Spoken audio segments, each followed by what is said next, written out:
Chairperson name is muted.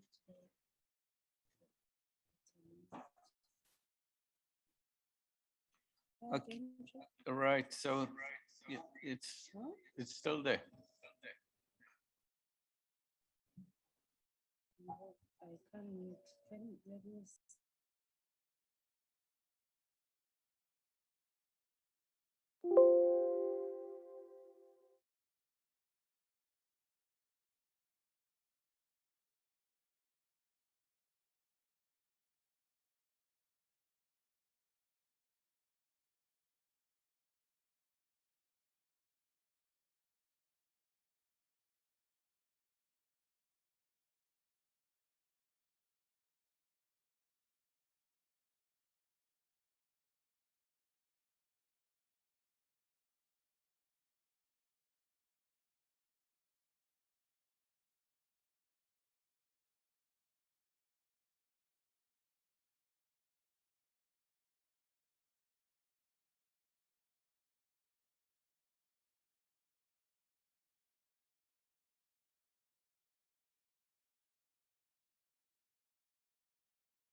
Testing 1, 2, 3, 4. Yes, it's fine. thank you. Thank you very much for your assistance. Mr. Khatla, please continue. Thank you, Honorable Great. Chair. I was saying, Honorable Chair, the team from the Department of Health is led by the Deputy Minister who is on the platform. And the team as we have it today is as yesterday, Honorable Chair, led by Dr. Nicholas Crisp, Dr. Aquena Tulare, Advocate Koroto Moabelo, and myself, Ms. Kawekasi Kasamba, Ms. Lugiswa Baloi, and Mr. Moremi Ngosi, our technical specialist. Thank you very much, Chair. Thank you very much. State law advisors. Morning, Chair and honourable members. I'm Theo Hercules from the State Law Advisors, and I have Aisha Johar also from the State Law Advisors with us today. Thank you. Thank you. Parliamentary Legal Services. Morning, Chair members. I'm Suan Isaac from Parliament's Legal Services. Thank you very much.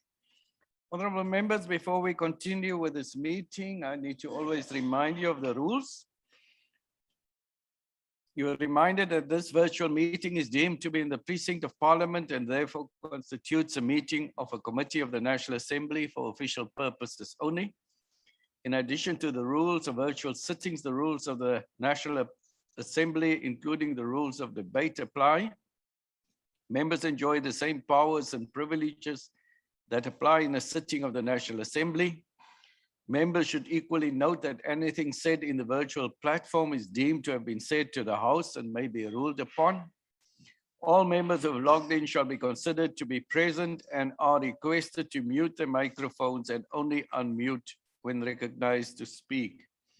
This is because the microphones are very sensitive and will pick up noise which might disturb the attention of other members. When recognized to speak, please unmute your microphone and connect your video. Members may make use of the icons on the bar at the bottom of the screens, which has an option that allows a member to put up his or her hand to raise points of order. The Secretariat will assist in alerting the chairperson to members requesting to speak. When using the virtual system, members are urged to refrain or desist from unnecessary points of order or interjection. Just for our notice, I believe Honorable Munyai will be leaving a little bit earlier. He has to take a flight, so we will excuse him when that time comes. Honorable Van Staden. Jay, sorry, I almost forgot. I also need to leave by 3 for a flight back to Johannesburg. Thank you. Thank you. Noted. Honorable members, before we proceed with the bill, there was a request yesterday for some input and discussions before we continue the bill this morning. It was requested by Honorable Wilson, and there was also an indication from Honorable Van Staden this morning that he wanted to make put some certain points to all of us. Thank you. Please continue. Thank you, Chairperson. There's just a couple of things I'd like to raise, and I think they are becoming. Yeah. Honorable Kaba. No, thank you, Chair. Apologies, Honorable Wilson. Chair, I just wanted to check, are these generic comments or they are not related to the core business of the day? Because we are discussing NHI here. But if we are getting comments for love messages and encouragement, it's fine. But if it is for NHI, then we must get clarity. So if I can clarify, Chair, it's got nothing to do with the NHI. It's things that have come up that I believe we need to pay attention to. And there's two things specifically. One is that come October, we're going to BRRRs, which is a hectic time, very busy time for all of us, and very, very important stage in the processes of any parliamentary term.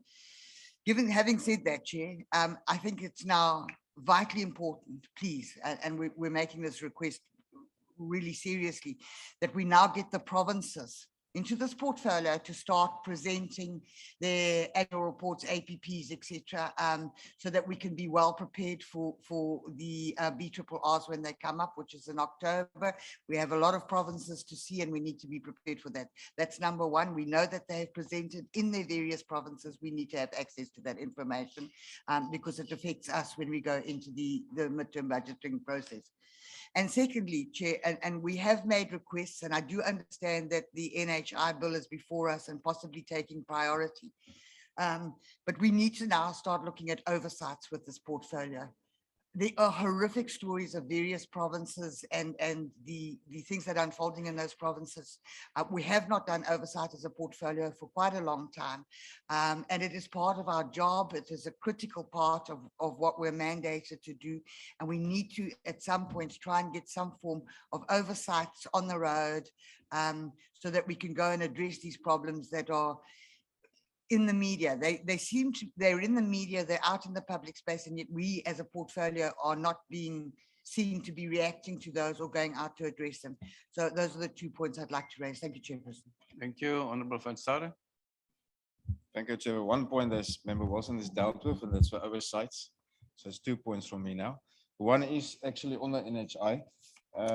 It's a request we made earlier this year about that 338,000 submissions. We still don't know what happened to it and when are we going to take a look at it.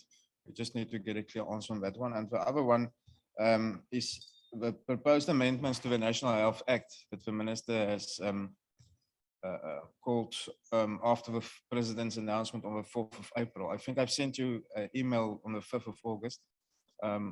I haven't received the answer back. So I just want to know, is it possible then that the Minister can come before the committee before that regulations is promulgated into the Gazette? Thank you, Chair.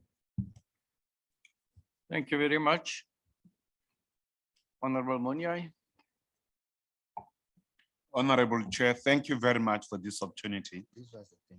Number one, on the issues of the minister's response, the portfolio committee resolved that matter yesterday. And I've agreed that the honorable minister will come here to come and present after we've exhausted the bill ourselves as this portfolio committee. So that is the first Point point. of order, Chair. Can I be allowed No, to man, speak? just listen. It's a different matter, but I'm No, no, raising no, here. no, I'm It's not on the reacting- NHI bill. No, I'm It's on her reacting in proposed a matter. amendments. Of Please, can you allow me to? speak? Honorable Munyai, I have to take a point of order. Point of order, Chairperson, Honorable Van It's not Staden. on the NSI that we have spoken about yesterday. This is on the proposed amendments to the National Health Act, which was announced by the Minister after the regulations, after the COVID was lifted by the President on the 4th of April. It's two Yes. different matters. Yes, it's what Honorable Van Staden had referred to, Honorable Munyai. Thank you very much, Honorable Chair. Let me proceed, however. Honorable Chair, our key priorities is national health insurance. I would not mind to go and do oversight, but I would appreciate that we can do oversight after at least we've exhausted 6 meetings of these sittings, or after we've concluded the NHI bill. Thank you. Thank you very much, honorable members. So let me start talking to all of these. We do understand that there is another program, normal program of Parliament starting next week. So you mentioned the BRRRs, etc.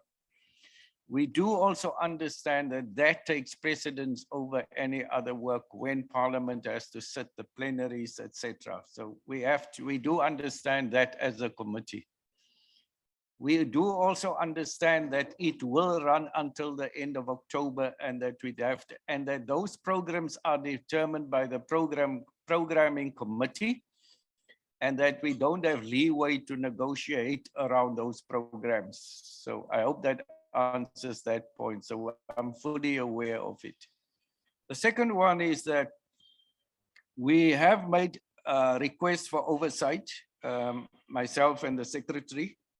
In fact, we had made 2 applications before, and unfortunately, those applications were rejected by the office that is responsible for that. Then we'd also received an email that indicated that no committees will be allowed to do oversight in this coming term, and that they should prioritize legislation. And we believe that there are some committees which are not happy with that decision that was taken. But I am bringing to your attention that there is such a correspondence that we had received. And based on that correspondence, we are not to perform any oversight. And I would think probably mostly physical oversight, but it says oversight. Am I right? Yes, Majilamba. Then I had asked myself whether in that case there was an opportunity at some time to then do some form of virtual oversight, since the world has changed a bit in that we don't do nothing. You know, we can still have MECs and the departments come and present to us at some stage, and not necessarily physically, if that is a challenge going forward in terms of time constraints or whatever other constraints there might be. It is just a thought that I was having. So the last point had to do, two more points had to do with the submissions, whether they were oral or written or the public in provincial public hearings. You would be reminded that you had all received the reports of those reports of the outcomes of those processes. In fact, we had been so kind as to send it to you again yesterday or the day before, so that it is fresh on your computer system and you'll be able to refer to those at any time should you wish to. As we proceed with the work, so the intention is to complete the work on this bill, and we would be then discussing those points also. So it's not just thrown into the dustbin, Honorable Van Staden. And then with regards to the proposed amendments to the National Health Act, I do not think that the minister will just gazette those. The minister is fully aware. After your email, I had a discussion with him, and he is fully aware that he will come to the portfolio committee first to brief us before he gazettes those. But at that point in time, that period had just lapsed. And of course, the department had a lot of work to do in order to process those submissions. And that's where that process is at the moment. I hope I've answered all of your questions so that we can proceed for the day. Thank you, Chair. Appreciate. Thank you. Honorable Munyai. Honorable This Chair, raised. I just want to make a plea that at least if honorable members have any other issues to raise, they should do so in a normal portfolio committee meeting. Because that on its own, it's my recommendation, please.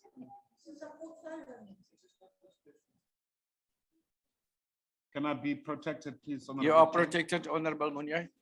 Yeah, I'm saying because that is eating on the time of the NHI clause by clause.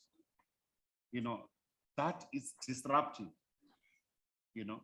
So all I'm saying that we will have a normal meeting at some point, then they can raise issues that are relevant to any other issues of the portfolio.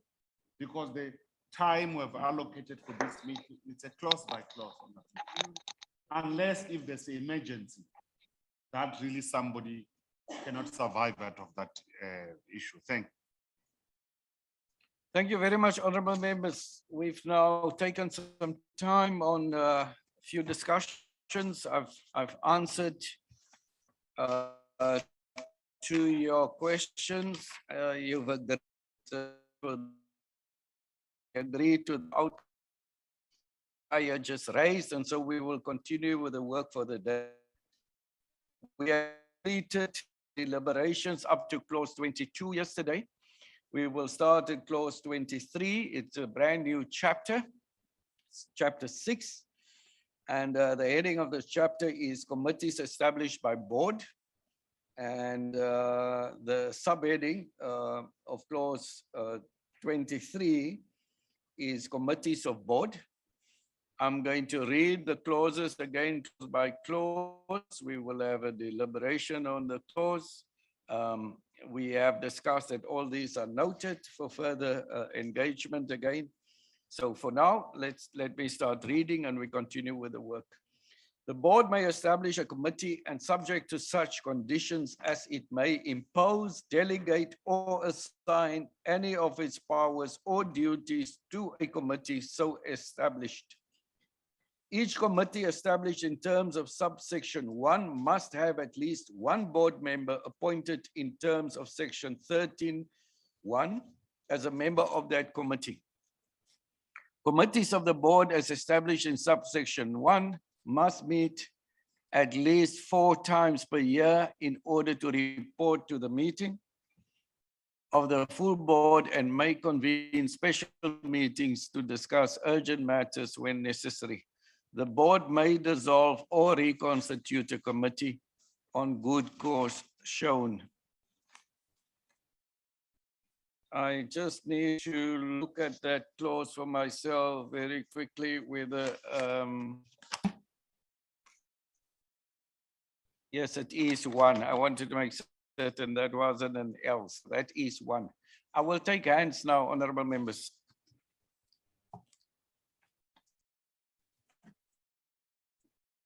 Honorable Kaba, Honorable Munyai, Honorable Harvard, Wilson, Ismail,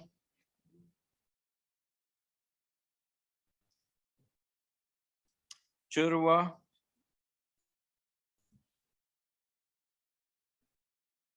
any others?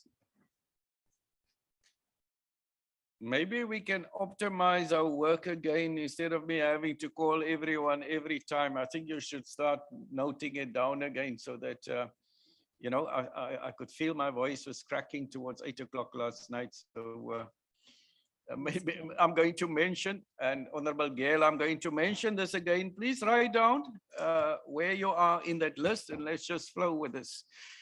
Kaba, Munyai, Harvard, Wilson, Ismail, Chirwa, Gela. Thank you in that order. Thanks, Chair. As I'm just concluding my notes here, Chair, please, I will come later.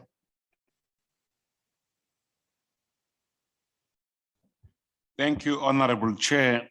The African National Congress rise to support the clause 23 based on the following reason, Honorable Chair. The board entities frequently establish committee such as the Finance Committee, Audit and Risk Management Committee, the Human Resource and Remuneration Committee, which process the matters that the board must consider as is scheduled on regular meetings, These committees are normally supported by the senior management team of the fund. Such committees, Honorable Chair, may meet more frequently, more than quarterly meetings of the board. The timing of the meeting of these committees is dependent on the matters such as the budget cycle, negotiation of conditions of employment, and the annual audit cycle. So therefore, Honorable Chair, we believe this contribution, it is helpful and it will take us forward like any other, like as it is the practice on other committees. Thank you. Another board. Thank you, Honorable Chair. Clauses 23(3). ANC supports the clause for the following reasons.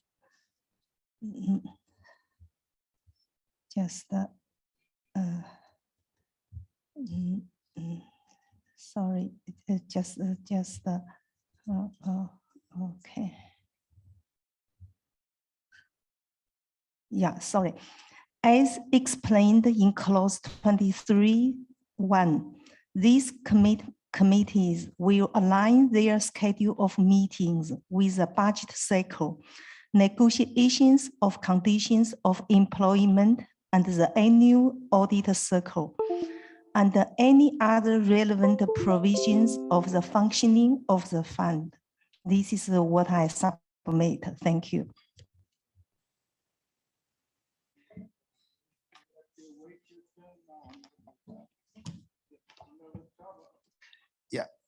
Thank you, Chair, for the opportunity. Chair, I rise in support of what Honorable Munyai had said and Honorable Harvard. And my submission also, Chair, will be to say on clause 23.4, the ANC support this clause for the following reasons. This is a normal practice in boards of this nature and is usually governed by the board charter. and terms of reference of these committees. So I rise to support clause 23.4 as the NC supports this clause. Thank you, Chair. Thank you, Honorable Wilson. Thank you, Chairperson. I think committees established by a board is a common practice, and I think it's fairly standard. The only two issues I have on this is number one, unless there's the establishment of a board on whatever grounds has suddenly got severe financial implications. It's one that I'm always wary of. We've been a member of my board and the chairperson of a board myself for many years, and I'm always wary of that. And in terms of 23.3, so I don't have a problem with the committees meeting with the board. Depending on what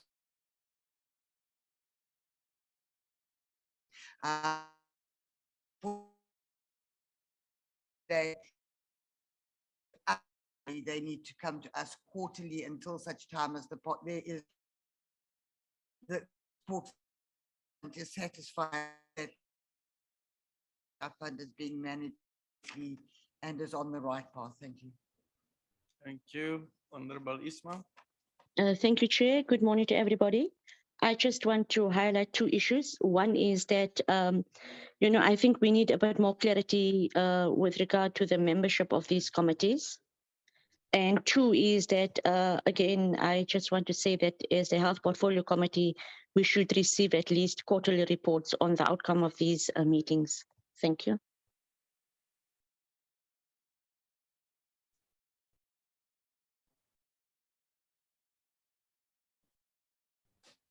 Honorable Chairman. Thank you very much, Chairperson, and greetings to everybody who is part of the meeting. I'm raising a concern on 23.4 that says the board may dissolve or reconstitute a committee on a good cause shown.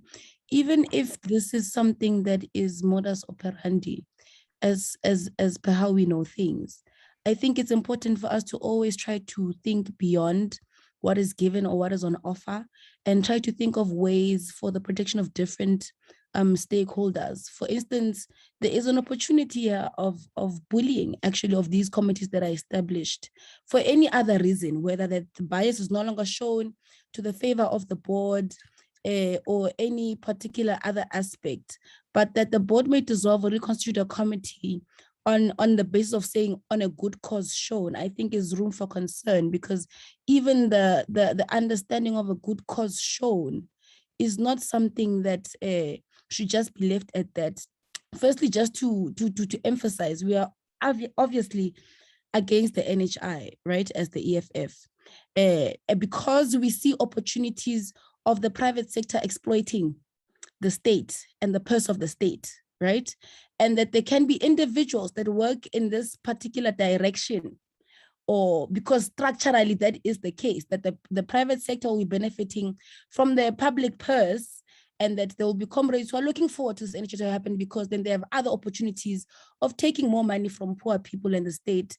That these kinds of clauses exist is room for concern, obviously, for anybody who is worried about people acting on the bias against the state or acting on their own personal benefit. There should be much more, not even emphasis, this should be broken down into much more detail, which is open for recommendation, obviously, the portfolio committee, if they so wish. But that the board may dissolve or reconstitute a committee on a good cause shown, I think should not suffice as a clause that's part of this subsection. Thank you so much, Chairperson.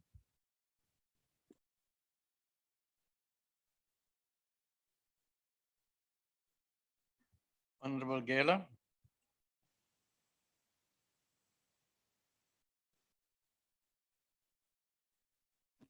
Thank you very much, Chairperson. Chairperson, in my contribution, as African National Congress, we support this clause for the following reasons. Clause 23.2, the representation of the board in this committee will establish a good governance practices to compile with the PFMA. And also the second point that I want to mention, the external members will bring additional technical expertise that may not necessarily be present among the board members. So it's going to help us, Chairperson. So I also support the submission that was done by Honorable Monyai and also Honorable Klaba and Harvard. I so support Chairperson. Thank you. Thank you very much, honorable members. I also support those submissions which were made by Honorables Kaba, Harvard, and Munyai. Just a house rule. I think it's not correct for us to be eating in our meeting. And it's been brought to my attention, so if we can please refrain, this being a broadcast. So thank you very much for that. Honorable members, we will go to clause 24.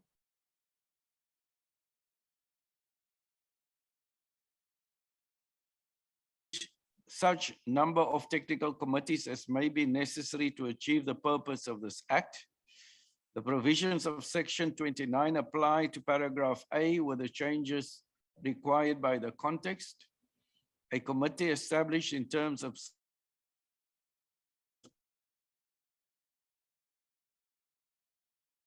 prejudice, a person appointed as a member of such a committee must be a fit and proper person, have appropriate expertise or experience, and have the ability to perform effectively as a member of that committee.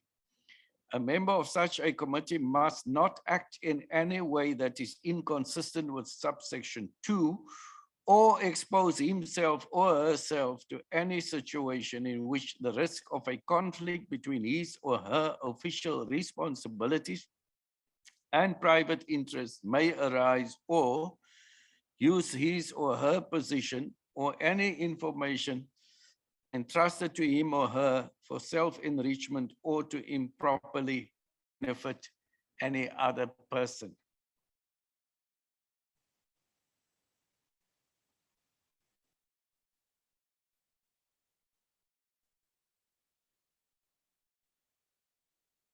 So it is Wilson was first, Clark,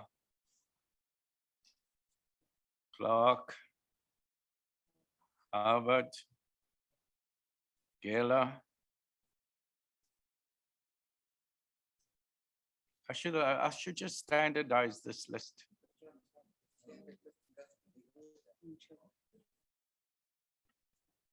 And then Chirwa. Please continue. Thank you, Chairperson. I think the main issue I have around about 24, and it's not a major issue, but what I would like to see, and I'm now stepping one step backwards to the committees of the board in 23.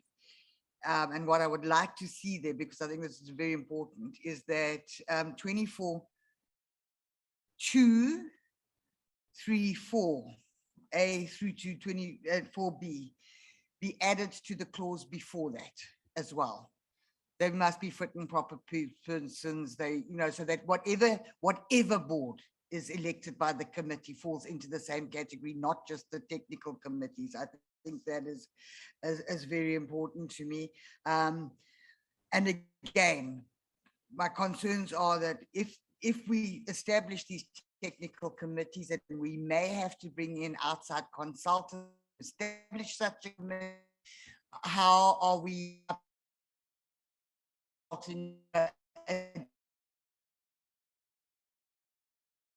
not aware of before in the budgets, for instance, and there's a process. If we're suddenly running up bills by starting technical committees and bringing in contractors and advisors and whatever, and your costs suddenly escalate, I think that members of parliament and certainly this portfolio need to be advised of that in advance, because it's going to have an overall impact on the entire budget. And I don't want to be dealing with irregular expenditures at the end of any given year. Thank you.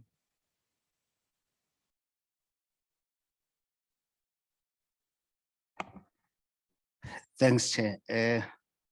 Yeah, Chair, I think the ANC on clause 24, we support this clause. And just one thing to mention, Chair, I think we are happy to be discussing the bill rather than focusing on implementation. So if we would confine ourselves to bill, that will assist. I'm just raising this as a matter of point to consider in effect.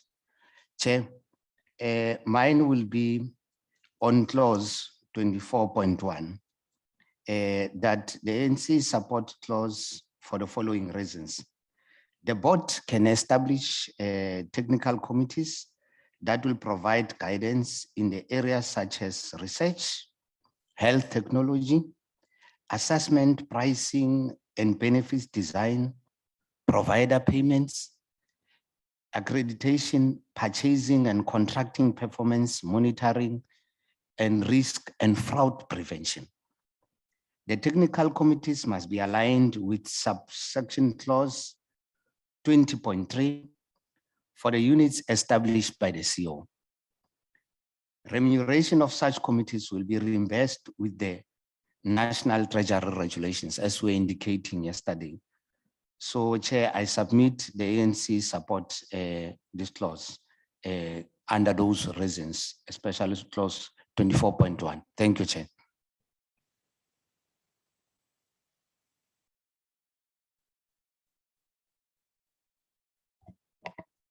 Thank you, Chairperson. Yes, in terms of the criteria of the technical committee, I think that is important. And I'll speak to 24.1. You know, we cannot have a case of committees being established for the sake of it being remunerated unnecessarily at taxpayers' expenses. And that's why we, yesterday, as well with all the discussions around committees, we really would like to know what the financial implication is going to be in terms of these committees. How many members are going to be on these committees? What are the terms of reference of these committees? And what criteria is going to be funded? Because, you know, we're discussing the bill, but if we, you know, we also need the costing factor for this bill to actually work. Thank you. Thank you, Honorable Chair. And the clause is 24.3. ANC supports this clause for the following reasons. Competencies and skills in the areas of function of the fund requires expertise that the fund may wish to deploy on ad hoc basis and not as part of the staff complement of the fund. Thank you.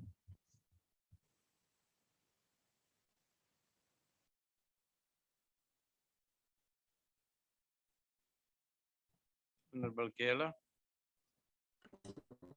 Thank you, Chairperson.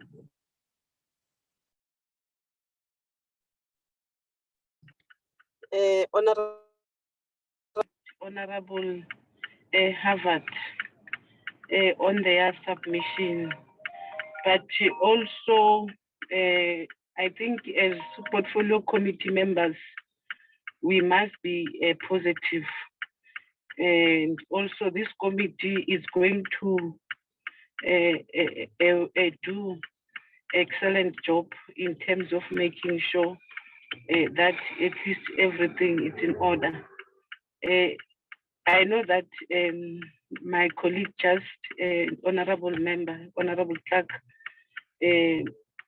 concerned, but let's think about the positive thing that the committee is going to do, and it's important that we have this committee. Coming to the submission that I want to make on clause 24.2, Chairperson, The ANC support this clause for the following reasons. One, the functioning of the technical committee must be guided by a clear, articulated terms of references to ensure objective support to the board and administrative in pursuit of the purpose of the fund. So I so move, Chair, with this submission that I also support Honorable Harvard. Thank you very much.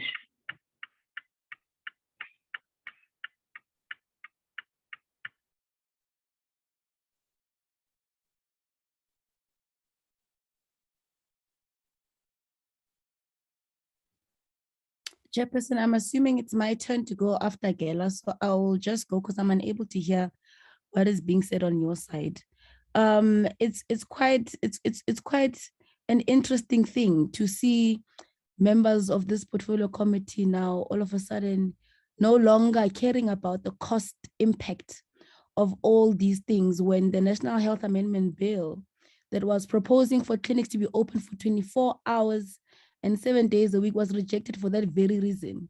And then today, all of a sudden, people have found their conscience back again and think that is a secondary issue and that we must look at the bigger good, despite that the bigger good doesn't even exist with the NHI. Because some of us do actually see what this bill is going to do and how it is going to benefit not even our people, but the private sector and political goons who want to put more money, as they've been doing for the past 28 years, back into their pockets. There should be a clause here that's included after 24(4)(b), or a subsection that's included here that excludes immediate family members of board members of the committees that are established from benefiting from any of the things that they are directly involved with or projects that they're involved with.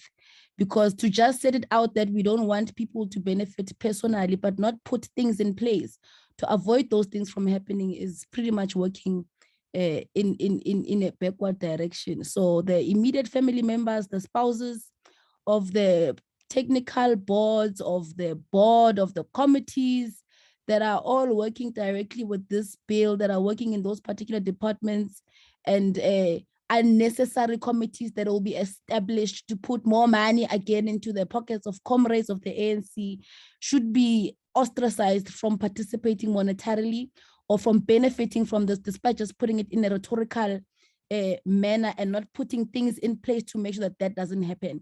So the immediate family members and the spouses of the technical committee, of the board, and every other committee is going to be established should not benefit from the processes of the NHI. Thank you very much, Chairperson. Chair, may I? Yes.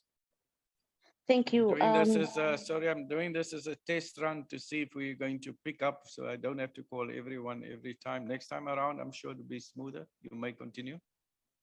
Thank you, Chair. I think Honorable Wilson actually covered me when I asked for the requirements on clause 3, but on clause 24, it's actually unclear what technical committee means and what functions such committees are expected to actually carry out, without actually violating corporate governance principles and interfering, in the day-to-day management of the fund. That's one. Secondly, I think there needs to be more specification on the terms of appointment of these members of the committees, the procedure for appointing members, the amount of annual meetings, the amount, basically fitness of persons that may be appointed, the procedures to fill vacancies. All this must be highlighted in the bill. Who's not allowed to be on the committees and how remuneration of members will be determined. And also, I think very, very important is on what basis members of these committees can be actually removed or disqualified. Thank you, Chair.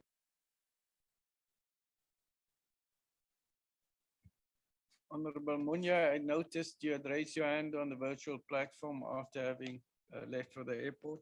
You may continue. Thank you very much. I support what Honorable Harvard Girl, Honorable Girl, and Honorable Kaba would have raised. And I still reaffirm that though the resources is not endless, but I don't think to save South Africa from communicable and non-communicable disease and for better quality of health. We should really be bogged down around cost. That should be our national duty, Order, Honorable. Chairperson. I'm done, Honorable Chairperson. Thank you, Honorable Chirwa. I just wanted to highlight the inconsistencies of this portfolio committee and that we should be led by principle. You turned down in this portfolio committee a national health amendment bill because of cost implications. And now all of a sudden today we must overlook cost implications of the NHI because of the comrades of the ANC. No, there must be principle that leads this portfolio committee. If you're going to reject bills because of the cost implication, let it be a principle that is established in the portfolio committee, because now you have found your convictions back again, you have found your consciences back again, and we must entertain comments that Order, Chair. justify overlooking the cost Order, Chair. implication. We will not overlook the cost implication. It must be Order. set out properly, and there must be a clear outline of the cost Point of order, implication as Chairperson. there was in the Can I previous one. rise for the point Order, of Chair. order? Honorable Chirwa, there are 2 points of order, but before I take those points of order, I heard what you said earlier. You should just be patient. I was going to reply to you. So can we have order in this meeting? You could have tested and waited and see whether there was going to be any reply to what you had put forward. Please exercise that kind of patience. So I hope that also now addresses those two who wanted to raise the points of order. Can I then not take your points of order? Honorable Kaba, you don't look like you're taking what I just said. No, I understand, Chair. Please address us. Otherwise, you'll have to invite me again. I'm ready. Go ahead, Honorable Kaba, since it was a point of order. Chair, the point of order is raised with regard to the fact that the member has completed even speaking.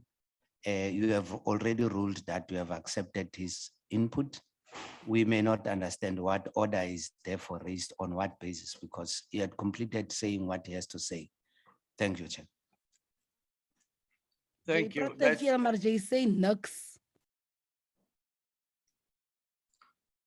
Honorable Chirwa, we have a system that we use as a portfolio committee.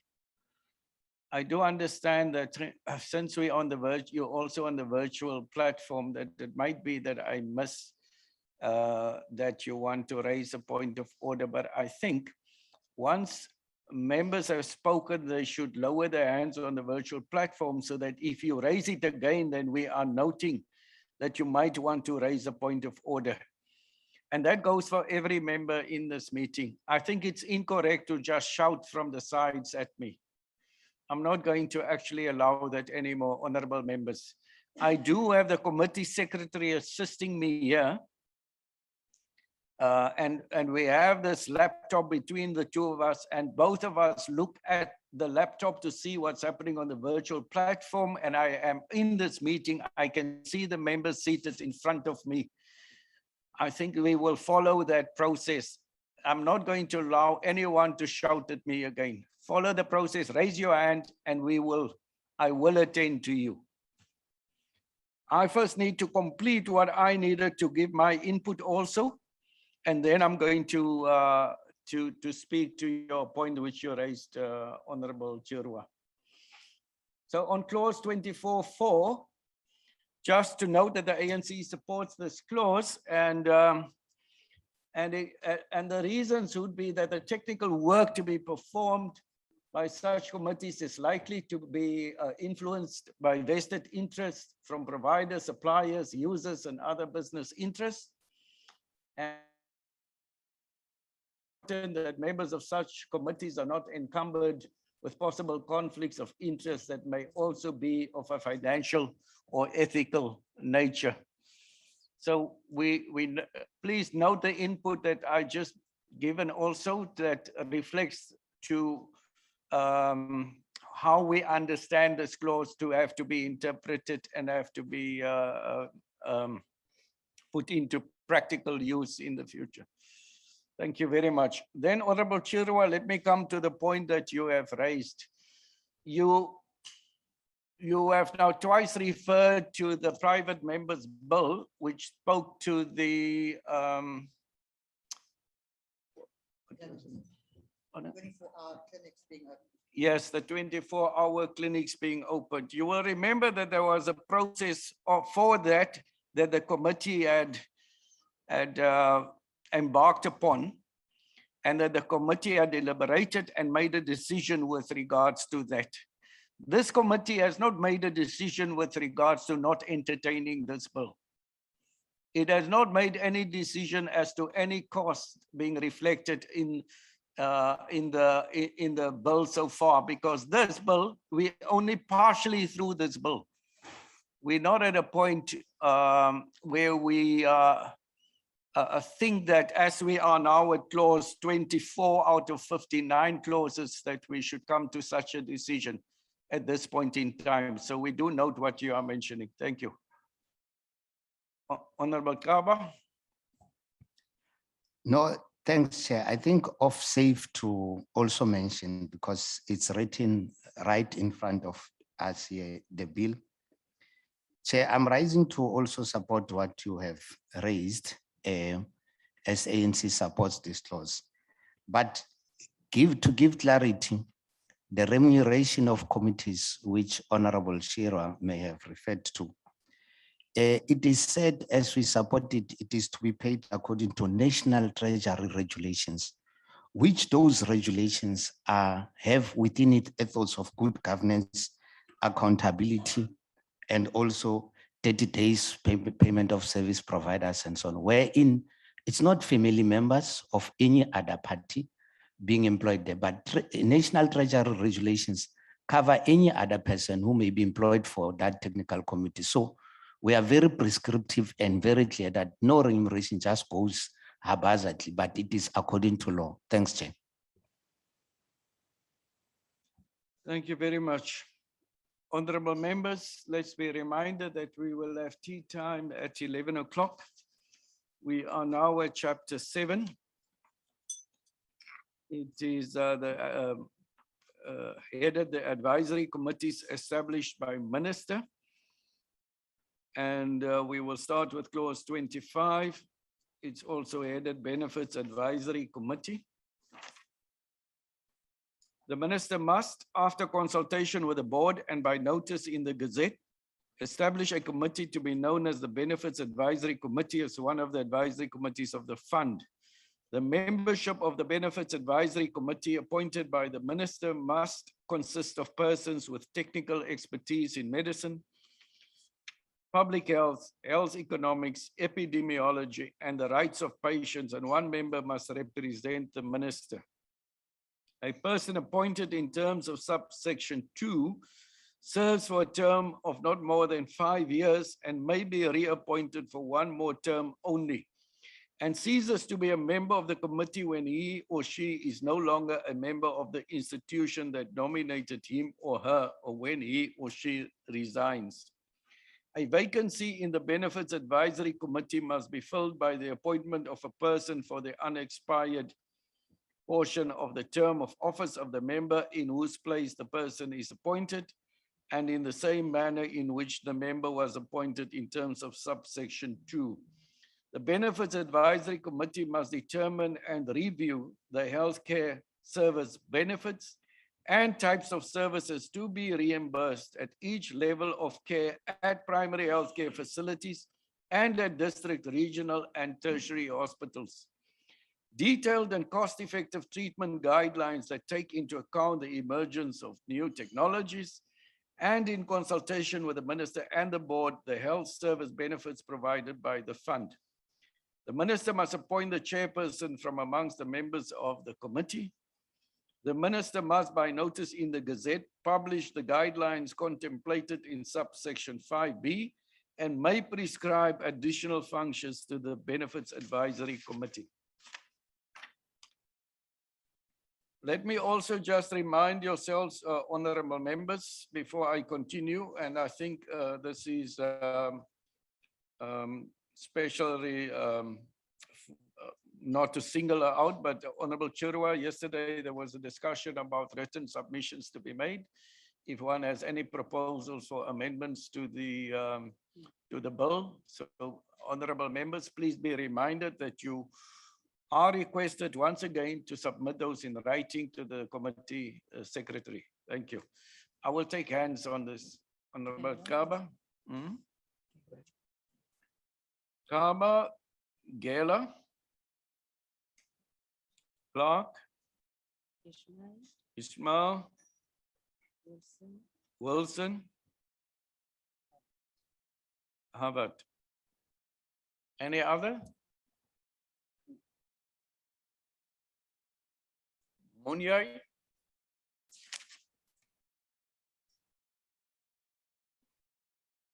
Any others inside the house? No. Let's continue in that fashion. Kaba, Gela, Clark, Ismail, Wilson, Harvard, Munyai. Yeah, thank you, Chair. ANC support clause 25.2 under the following reasons: that the Benefit Advisory Committee, supported by various committees, will make evidence-based recommendations on what services, including surgical interventions, are covered, including on the coverage of planned patient transport. Therefore, it is important that the Benefit Advisory Committee attracts the requisite skills to deliver on this mandate. That is very key. Chair, furthermore, that the ANC support clause 25.5 under the following reasons: that the Benefit Advisory Committee is an important component of ensuring that the advice it provides to the minister will ensure that the healthcare services covered by the NHI fund are inclusive and do not disadvantage any communities, improving the health outcomes of the population. Two, Chair, that the detailed cost-effective guidelines will form the basis of progressive determining the costing of benefits to be covered by the NHI fund. Three, a process of priority setting and health technology assessment will be used to inform the decision-making process to the Benefit Advisory Committee to determine the benefits to be covered. Lastly, Chair, the range of services will be regularly reviewed using the best available evidence of cost effectiveness, allocative, productive, and technical efficiency of HTA. I submit, Chair. Thank you.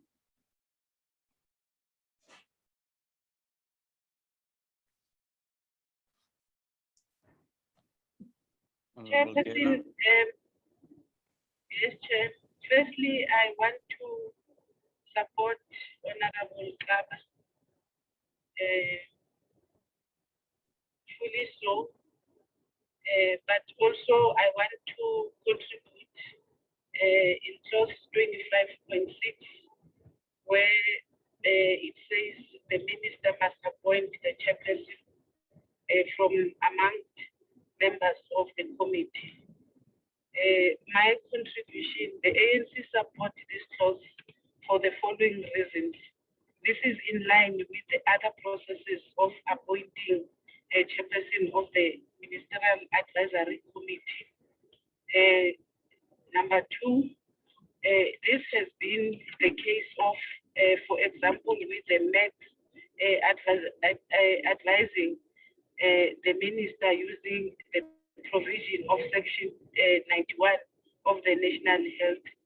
So I fully support Chairperson that the minister must appoint the chairperson of the board so that he can hold him also accountable. Thank you very much.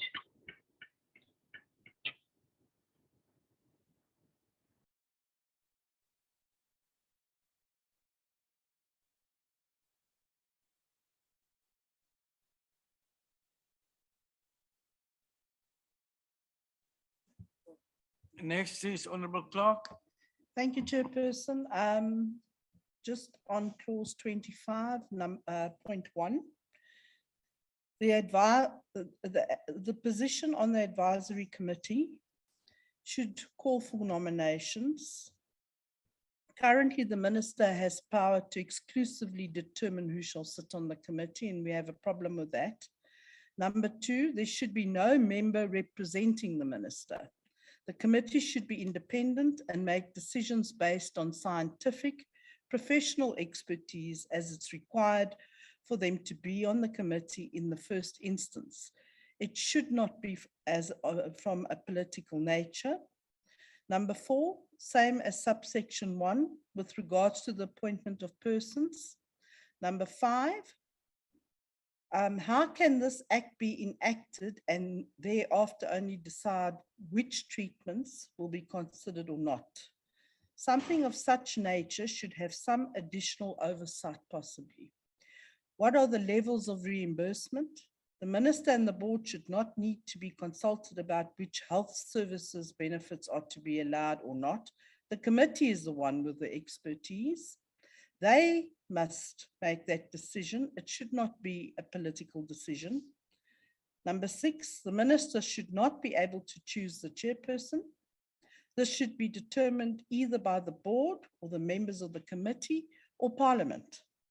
The minister cannot have such unchecked powers to hire and fire any person in every aspect of this entity. It can only open up to serious possibilities of abuse. And number 7, the guidelines should be published for public comment before any notice. Thank you, Chair. Thank you, Chair. I know I'm after Honourable Clerk. I think I've been covered majorly by Honourable Clerk. I just have two more clarity questions or inputs. Again, I think for us to be able to ensure that everything, all the boxes are ticked, especially with regard to the amount of money is being spent. Again, it does not specify, the maximum amount of members this committee may consist of. And again, I'm going to highlight, that there must be a cap on every committee. Otherwise, we find that there will be again an abuse of funds. Also, considering the fact that I think this clause actually gives so much powers to the minister, and it will be a worst case scenario if, and it will be basically more practical if for accountability purposes, for the minister not to be actually appointing all these members. And most especially for the minister not to appoint his representative as a chairperson of the board. That would really be, a disillusionment, and it will really be opening up this committee to, possible allegations of maladministration, if I can put it that way. My last point is clause 25.5 does not include private health establishments. Now, how will the BAC actually determine the baskets of services that may be reimbursed at private health establishments? It's not very specific. And I think looking at this bill, I think there need to be, we need to really align with specifications so that going into the implementation, we don't open up ourselves to, again, I'm going to say misdemeanors and maladministration. Thank you, Chair. Thank you, Chairperson. So we've dealt a lot with these in the bills, and at the end of the day, NHI is actually going to be mostly influenced by these sections of the bill. The success or failure of this bill, apart from other technicalities, is going to be on what the Benefits Advisory Committee and the healthcare benefits and those kind of things come up with and what they decide on. So I think this is probably one of the most critical areas of this bill. And again, in light of what's happened, in light of what's happened in this country over the last couple of years and the transgressions we've seen and those kind of things in this country, it is absolutely essential that the minister does not get to establish these boards. We've spoken about this earlier, that it must either come to Parliament or Parliament must establish an ad hoc committee that is represented by all parties in this thing to go through all of these procedures. this is a long time. There's still a lot to do, and this is going to take a lot of time. But quite frankly, if we're going to avoid any reputational damage, I mean, the Zondo Commission that does so much damage already, I don't want to see the same unfold here. And this is opening up the potential to do that. So anything here that says the minister, I'm sorry, I don't think we can support that, because we're not going to open ourselves up to that. We've had too many problems with issues like this in the past. The other thing I'm querying is clause under 25 as 3.b, that a member of the committee ceases to be a member of the committee when she or he is no longer a member of the institution that nominated him or her, or when he resigns. I can understand where if he resigns from a committee, that we accept that resignation and they go.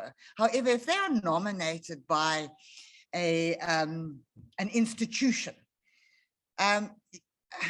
they've been nominated for their expertise, okay, and their institutional knowledge.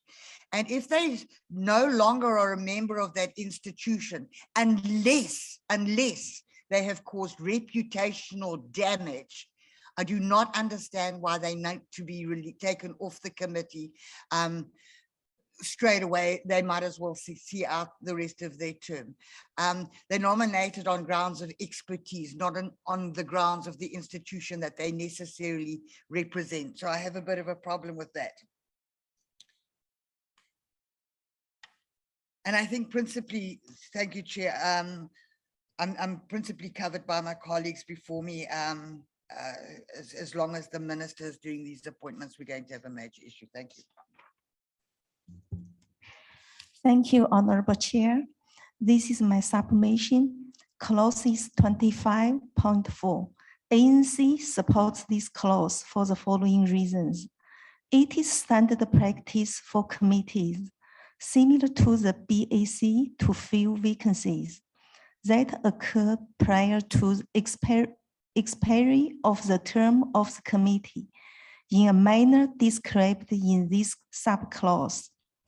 Furthermore, clause 25.7, ANC supports this clause for the following reasons.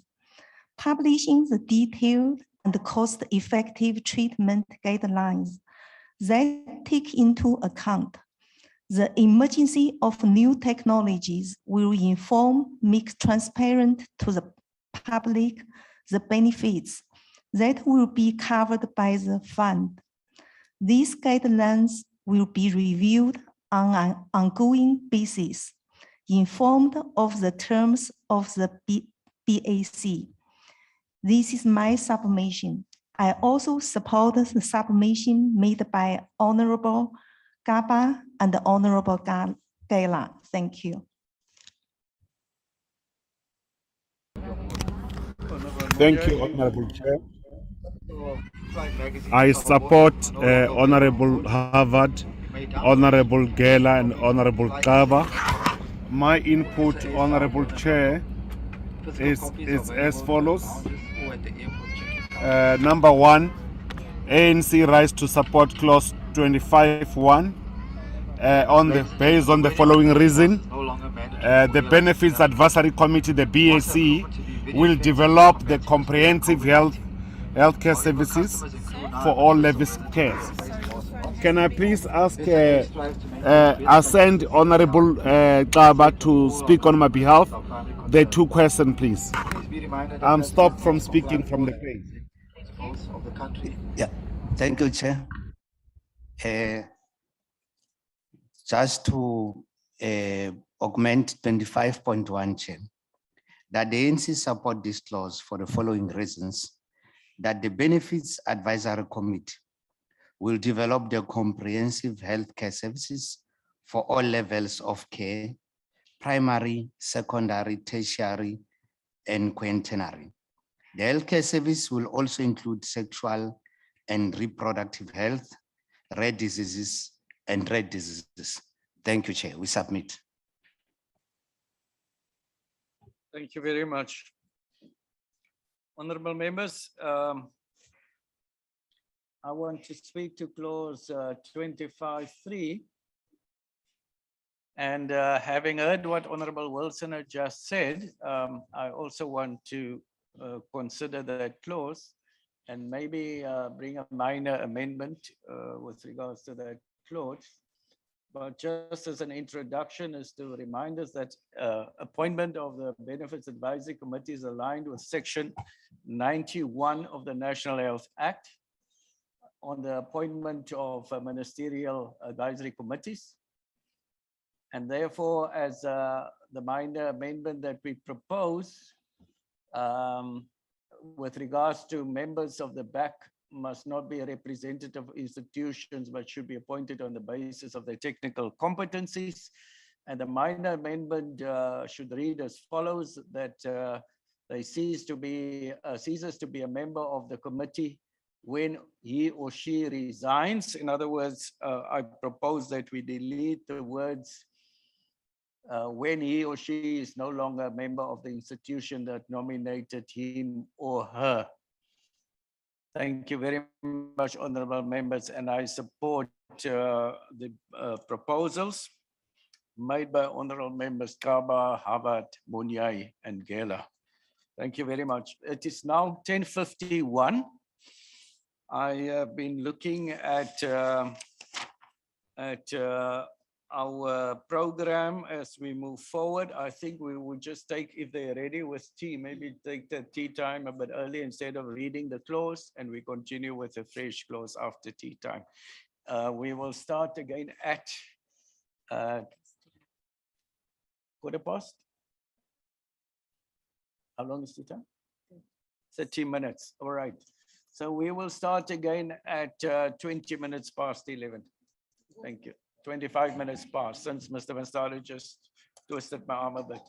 Honorable Van Staden, 25 minutes past 11. Thank you.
establish a healthcare benefits pricing committee as one of the advisory committees of the fund, consisting of not less than 16 and not more than 24 members.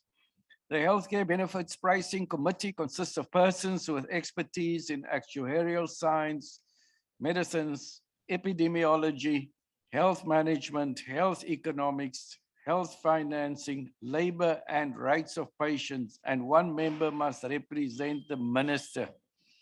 The committee must recommend the prices of health services benefits to the fund. The minister must appoint the chairperson from amongst the members of the committee. I will now take hands and I will repeat the list and we just follow one after the other, please. Just excuse me, I have so much paper. Honorable Kaba, Honorable Clark, Wilson, Ismail, Harvard,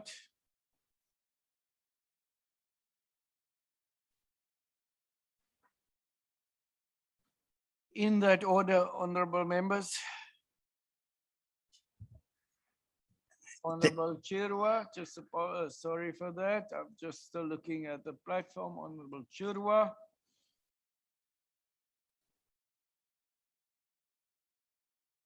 No more? Honorable Kaba, please continue. Thank you, Chair. Chair, on the healthcare benefits pricing committee, on clause 26.1, the ANC supports this clause for the following reasons: that the establishment of healthcare benefits pricing committee will advise the minister and the fund to ensure that financial protection from the costs of healthcare and also provide access to quality healthcare services by determining the most affordable prices to be reimbursed by the fund. The fund will pay a uniform reimbursement strategy and therefore will be no balance to split billing. Chair, as a strategic purchaser, it is important that the fund pays providers in a way that creates appropriate incentives for efficiency and for the provision of quality and accessible care. That is on 26.1, Chair. The ANC further supports the clause 26.2 under the following reasons. This committee is critical for the fund ability to determine provider payment mechanisms that must contribute to a responsive healthcare system through ensuring the delivery of healthcare services is efficient, affordable, and sustainable. To Chair, it is important that the appropriate skill are appointed to ensure robust and reliable mechanism for the determination of prices for the reimbursement of accredited providers within the available budget envelope. That's our submission, Chair. Lastly, Chair, we also support clause 26.3. Based upon the following reasons, the committee must recommend the most effective pricing of healthcare services to funded under NHI whilst deriving maximum value for the users of the health system. This will also allow the fund to determine the most appropriate pricing options to be used to ensure sustainability of the fund. So, Chair, I rise on those to indicate that the ANC support clauses 26.1, 0.2, 0.3. I submit, Chair. Thank you.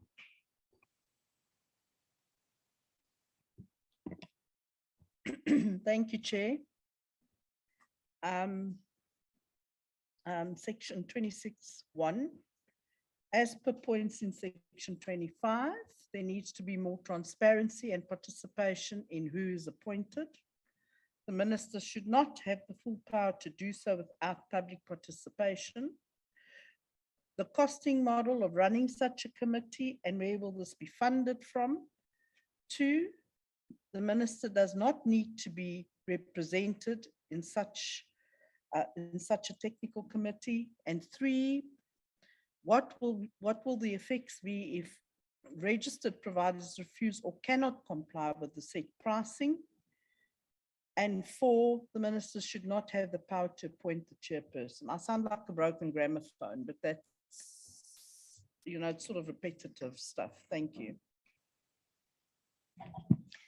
Thank you, Chairperson. I think I'm principally covered by my colleague and yeah, what's trying to sound like a stuck record, anything where the minister has got the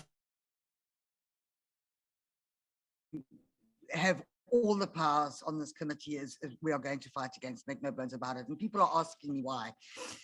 And let me say this to you, that this bill, if passed, it's got to stand for a very long time. And tomorrow there's a cabinet reshuffle or something happens to the minister and the next minister comes in and doesn't actually particularly like your board or your appointees, he can suck up reasonable grounds on which to get rid of those people on that board, get rid of those people and start the whole process again. We have to avoid that at all costs, and this is why we're asking Parliament to be involved. Thank you. Thank you, Chair.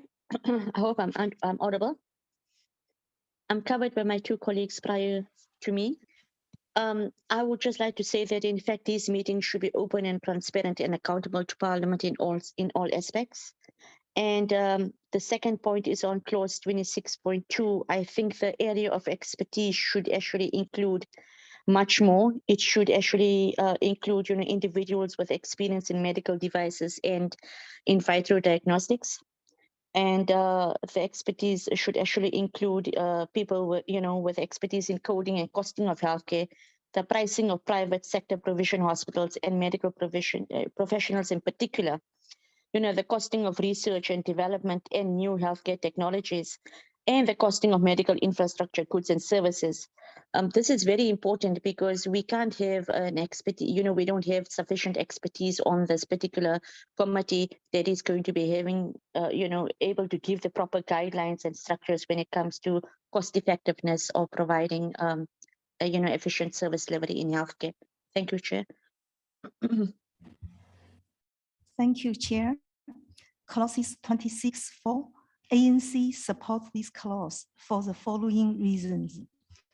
This is in line with the other processes of appointing chairperson of the ministerial advisory committees. Furthermore, this has been the case, for example, with the MEX advising the minister use the provision of Section 91 of the National Health Act. This is my submission. I also fully support the submission made by Honorable Kaba on 26.1, 2, and point 3. Thank you, Chair.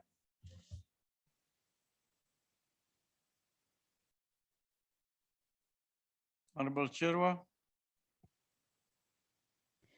Thank you very much, Chairperson of the Portfolio Committee.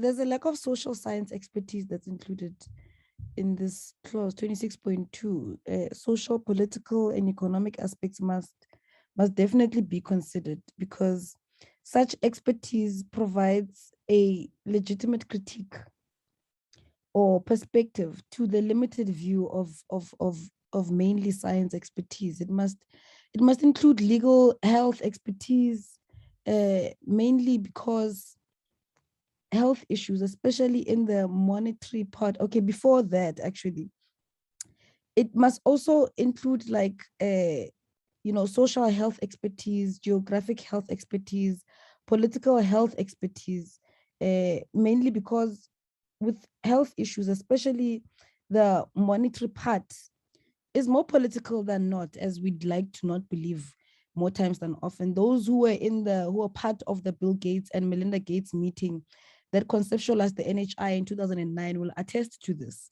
The minister should not, and number two, second to this, the minister should not have a representative in this committee. Undue supervision and overexerted power over numerous aspects pertaining to this bill is very problematic, and it has been said before, I think even prior to these meetings as well. It will limit discussions and contributions. Just look at it in the scope of this particular committee, right? It will limit discussions and contributions of these members that form part of this committee if there's a constant eye and voice from the minister's office that represents the ministers. It will stifle the engagements, and that will not breed, proper outcomes or fair and just outcomes without the constant hovering of the minister in the form of a representative that's present in these committees. Thank you very much, Chairperson. Thank you very much. I myself, support what has been raised by Honorable Members Kaba and Harvard with regards to 26(1), 2, 3, and 4. But just to bring to our notice that we think that the minister, that this will be quite transparent, because the minister has to publish the notice after consultation with the board in the Government Gazette. And that actually nothing stops Parliament to call the minister and ask questions as to that process. And then on terms of 26.4, the minister is appointing the committee amongst the names published in the Gazette for public comment. And we consider that to be fair. Honorable Wilson. I'm so sorry, Chair, that I'm coming in again. I don't know if there's anyone who's due to speak still.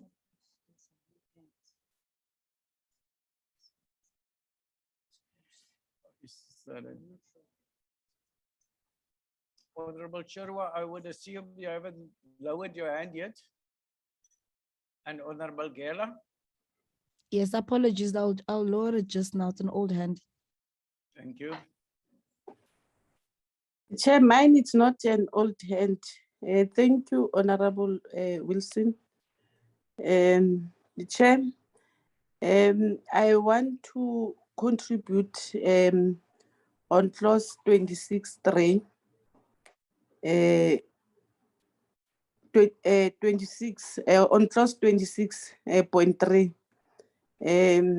ANC support this clause for the following reasons. This committee must recommend the most cost-effective pricing of healthcare services to fund it under NHI, whilst driving maximum value for the users of health system. Point number 2, this will also allow the fund to determine the most appropriate pricing options to be used to ensure sustainability of the fund. Thank you, Chair.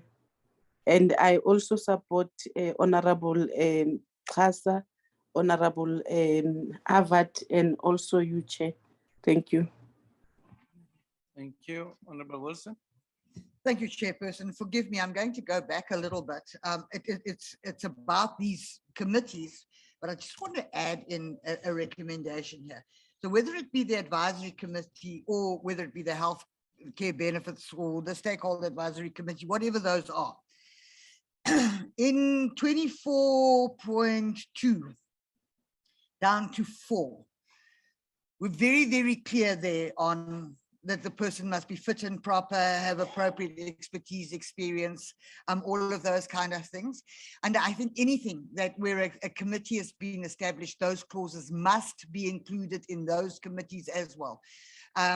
Very, very important. We don't want to sit with egg on our faces later because that actually wasn't included, and somebody who was not fit and proper was actually elected to a board, and we have no redress going forward. So if I may, Chairperson, sorry to go back to 24, but I was just reading through my notes, and I think 24.2 through to the end of 4 must be included in these committees as well, please. Thank you.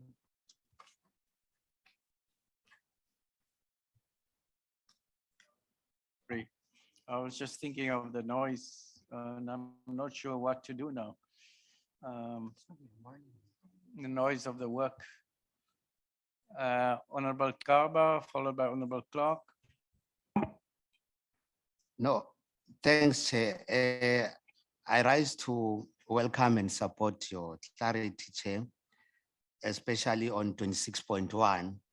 and 26.4, which is clearly as outlined to say you are spot on, Chair. And then two, Chair, in us having to go back, perhaps Chair, as you will direct, it could be maybe for purpose of quoting or of reference. But I think as the committee and the collective, we must admit if we have passed the clause, we have done so. Perhaps unless it is just for reference or for quoting, but we are done with 24, Chair. We are now at 26. So I'm just cautioning the meeting because I may have forgotten something on 19, but I am guided properly by you to say, no, we are at 26 now, Chair. Thank you, Chair. Honorable Clark. Yes, Chairperson, I just want to emphasize clause 3 once again. Sorry that I had to go back to this clause. You know, it says the committee must recommend the prices of health service benefits to the fund. I really believe that that must be published publicly because that is where a lot of shenanigans happen within our hospitals. And I mean, when we do oversight, you get told by hospitals that they are told that they can only use certain service providers. There's only 3 service providers on the list. And if they're not using those 3 service providers and they can't acquire the services they need, then everything stands still. And I think that's a huge cautionary measure. That's section 3 that we need to caution around. Thank you. Thank you. Honorable Ismail. Thank you, Chair. I just want to second Honorable Lindy Wilson's, suggestion or input. I think it's very important that all these committees actually have specifications, and I think maybe we can get the legal advisor to advise on this. But going forward, I mean, and all the clauses that we've passed, if these specifications are not there, again, I'm going to say we're going to be opening up ourselves to a whole lot of litigations and issues later on. And also on what Member Clark has just stated now, yes, I've been with her on some of these oversights, and almost all hospitals, have told us that these are issues that they are experiencing on a daily basis. And if we don't have these specified in this particular clauses right now, we are going to be having more problems going forward. Because this will actually be getting more out of hand than it's actually being experienced right now. Thank you, Chair.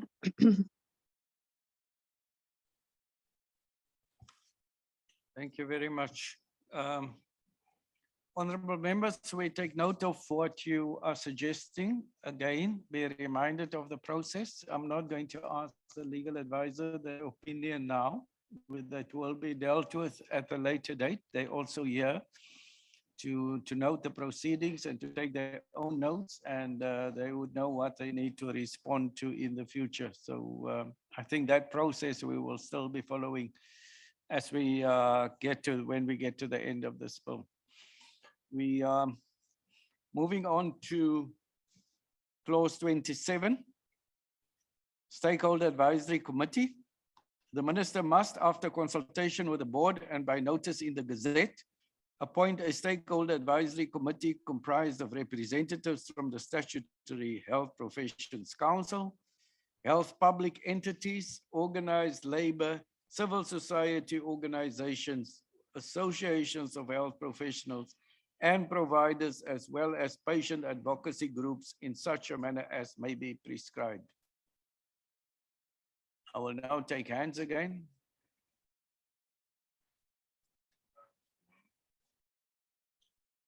Ismail, Kaba, Clark, Wilson,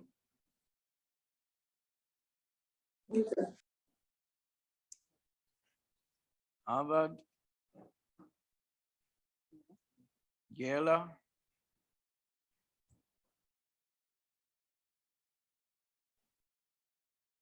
in that order: Ismail, Kaba, Clark, Wilson, Harvard, Gela.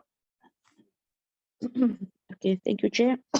So again, in clause 27, there's no specification, on criteria of the exact job functions of this stakeholder advisory committee. And it's again important that all this be clarified from the onset. The functions of the stakeholder advisory committee are not clear, and particularly, how they can actually impact processes on or decision making. It is also not clear to whom the stakeholder advisory committee will be accountable. And the purpose of this committee needs to be, basically defined properly in this particular bill. Thank you, Chair.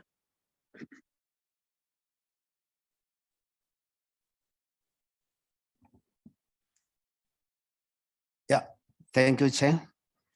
Chair, the ANC support clause 27 under the following, that the composition of stakeholder advisory committee addresses the concerns raised by a number of stakeholders who had expressed an interest in being included in the structures of the fund.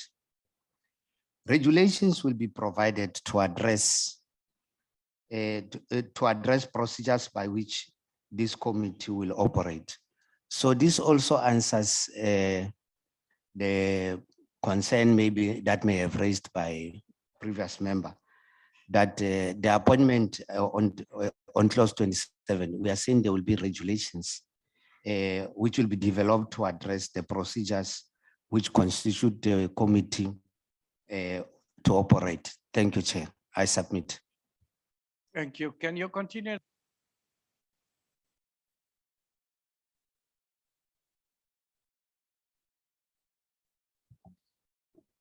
Thank you very much. Once again, the manner in which the committee is appointed, should the minister have exclusive powers to choose? What is the purpose of the committee? What is the powers and functions? And I mean, we've raised this around every committee now, that's going to be appointed. I mean, and we really need to have the terms of reference, the costing model of each of these committees, exactly what the expectations are going forward, because it's going to make it will be a huge implication on this bill in terms of financial costing as well, and what the functions actually are. Thank you. Thank you very much. So again, we're dealing with committees. So I again will go back to the clauses that are laid out in 24(2) through to 4 from beginning to end that need to be included there.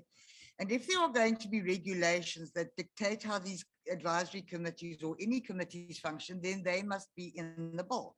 That's what we're here to do. We're here to regulate performance of the fund and everybody who's involved in that fund. So if there's going to be regulations or there are regulations required, then they must be in this bill. And then can only be required through the change through the processes.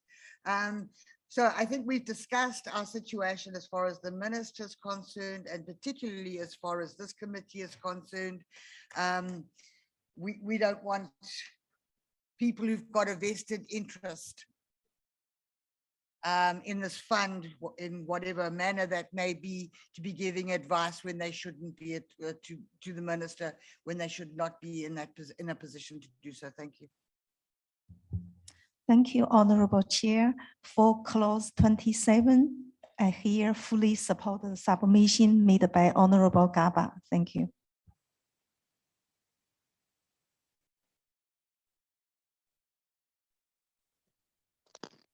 Chair, may I? Honorable Gela was still on my list, and then you can come again, Honorable Ismail.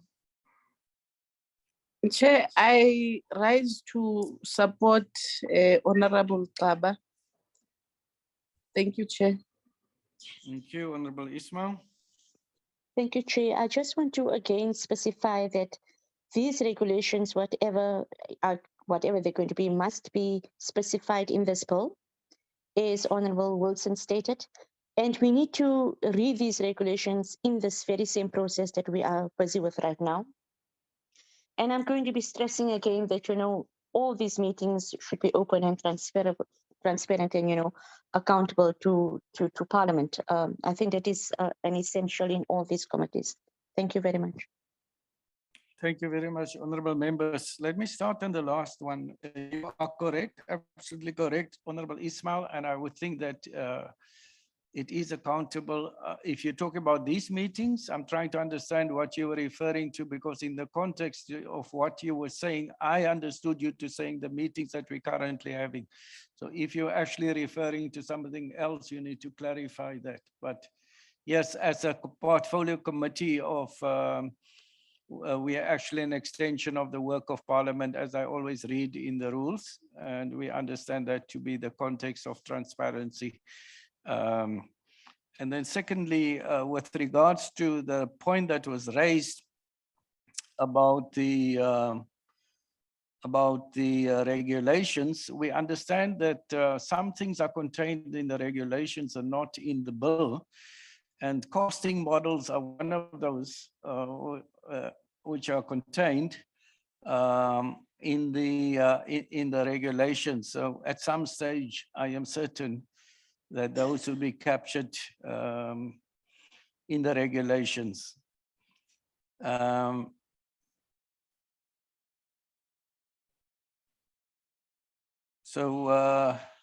you very much. I think we've come to the end of Ismail. Is Ismail's hand up again? And then Kaba again. Ismail? Thank you.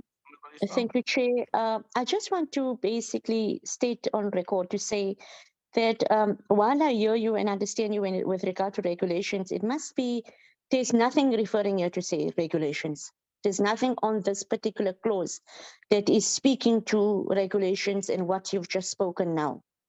So if you basically referring to regulations that are already there in the system, we need to specify it here under this particular section to say that these particular regulations will be, applicable when it comes to this advisory committee. And secondly, with regard to the, obviously the openness and transparency and accountability, when it comes to this particular meeting. Yes, I'm talking about the portfolio committee meeting and these committees, basically all these committees that we actually talking about now in this bill. I don't see why it cannot be open and transparent to everybody. We are talking about billions of rands and we're talking about taxpayers' monies. And I think it's important for the transparency process to be open. And I think that's where the accountability will be coming in. So Chair, yeah, I just thought I'll respond to your query. Thank you.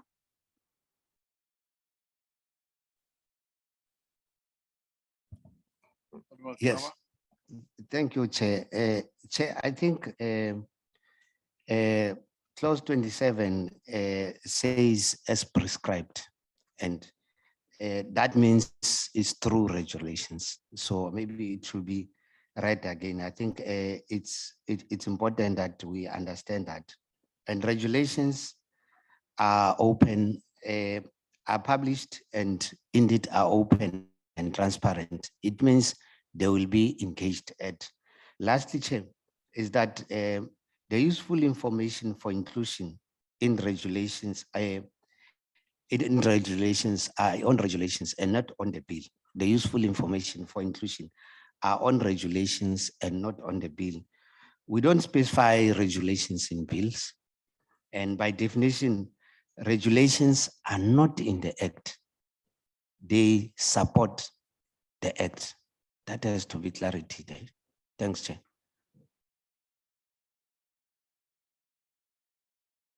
Just give me a second.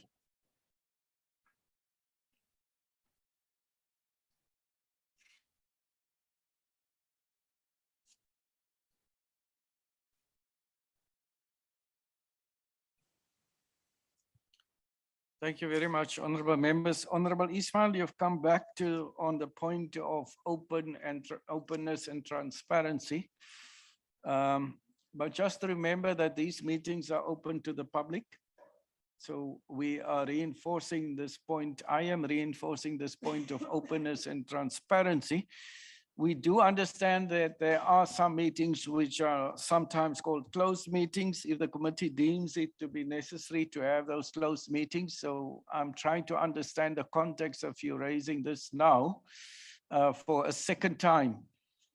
I am re-emphasizing with you that even this particular meeting as we are sitting here is an open meeting. It is a transparent meeting. And even last night, I had looked at the YouTube streaming and I found our meeting of yesterday on that streaming portal. So this one itself will also be again on the YouTube streaming portal. I hope that really puts you at ease. Thank you very much. Honorable members, we are going to move to clause 28, which is disclosures of interest. It reads, a member of a committee established by the minister in terms of this act who has a personal or financial interest in any matter on which such committee gives advice must disclose that interest when that matter is discussed and can be recused during the discussion. I am going to take hands on this matter. Honorable Wilson.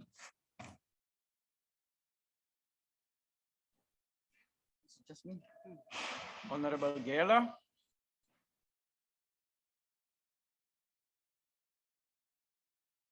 Honorable Kaba.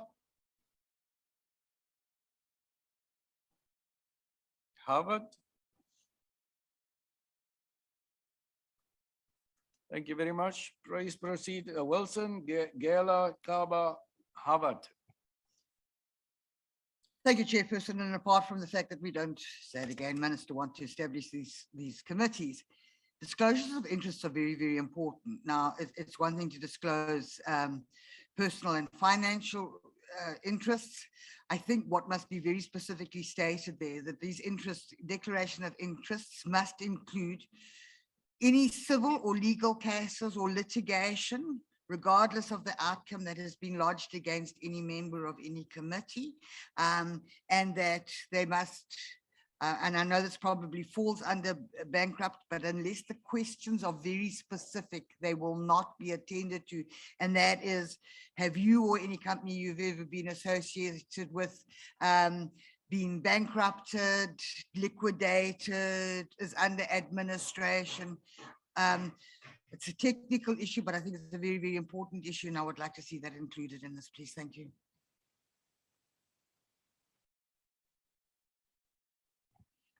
Honorable Gela. Thank you, Chair. Chair, on this clause, I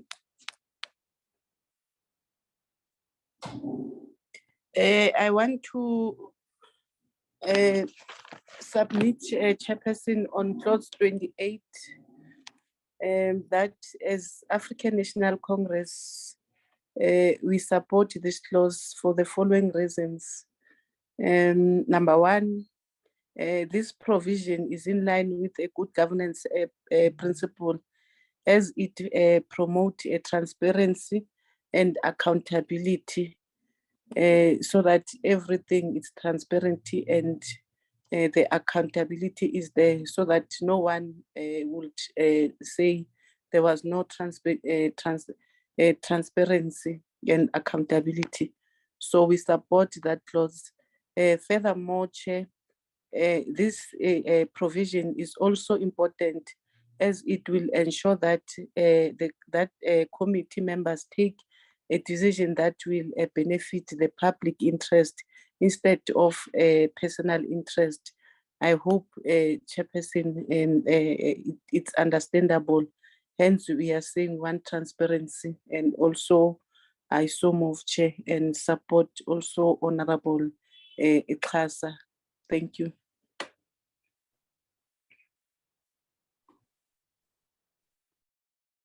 Honorable Gela, you meant Honorable Kaba. Yes, Honorable Kaba. Yes, Chair. Thank you. Your name has just been mentioned. You may continue. No, thanks, Chair. I think, thanks, Chair. I rise to support what Honorable Geller had raised, that ANC support this clause on disclosure of interest, clause 28. I rise to support what Honorable Geller said. Thank you, Chair. Thank you, Honorable Chair. I also fully support the submission by Honorable Gela and also second Honorable Gaba. Thank you. Any other members? Thank you, members. I also support what's been raised by Honorable Gela in terms of clause 28. We will go to clause 29, procedures and remuneration. When establishing a committee under this chapter, the minister must determine by notice in the Gazette its composition, functions, and working procedures in consultation with the Minister of Finance, the terms, conditions, remuneration, and allowances applicable to its members, and any incidental matter relating to the committee. I'm putting that to yourselves for discussion.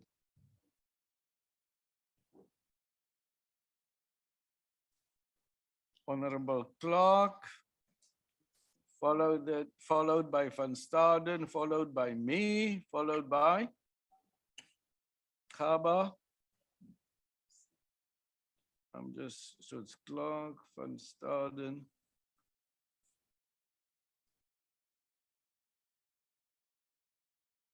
Kaba, Kela. And Howard. Okay. And Chilwa. Thank you. In that order, Clark, Van Staden, myself, Gela, Kaba, Gela, Howard, Chirwa. Thank you, Chairperson. Once again, the concern is around the costing model and what this is going to cost in terms of these committees. And will South Africans have to dock up more tax to pay senior and mid-level management positions going forward? And in terms of all the committees that are being structured. Thank you. Thank you, Chairperson. I stand with my point of view since yesterday that from clauses section 12 to 30, that Parliament should be involved and not the Minister for the oversight of it. And it still remains unclear how many members in total will serve on all of these committees and at what cost per annum for the taxpayers' pockets. Thank you, Chair. Thank you very much. Honorable members, the ANC supports this clause, and basically because of three reasons. The one is that it is in line with the provisions of Section 91 of the National Health Act, which speaks to the process of appointing ministerial advisory committees. And then secondly, it also allows the minister to comply with the provisions of the National Health Act. And thirdly, it's also aligned with National Treasury prescripts. So we support this clause as it currently stands. Thank you. Honorable Kaba. Yeah, thanks, Chair. I think, Chair, just wanting to re-emphasize that, Chair, the costing models are never in the bill. And they change over time and they go to regulations, of which we have mentioned that regulations are published, they are open and transparent. Chair, also I wish to rise in support of what we have raised now. The ANC supports this clause. Thank you, Chair. Thank you, Chairperson. The only concerns I have here from the Minister again is that remuneration and procedures are done with the Minister of Finance. I would prefer to see that Treasury because I think neutrality is vitally important, Chair. Thank you. Honorable Gela.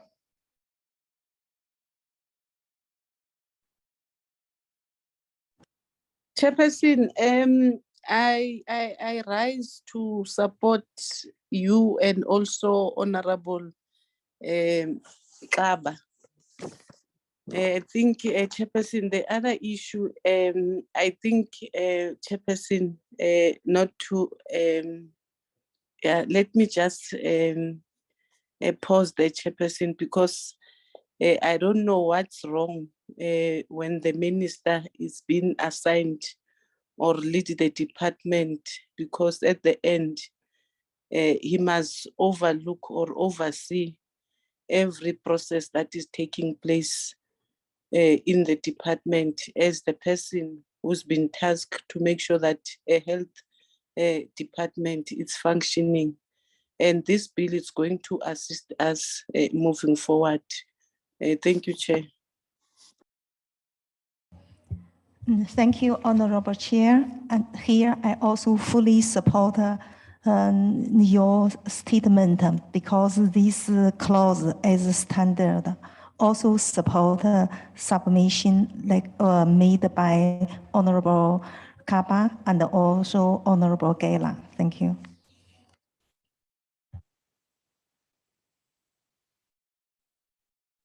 Thank you very Honorable much, Chairwa. Chairperson.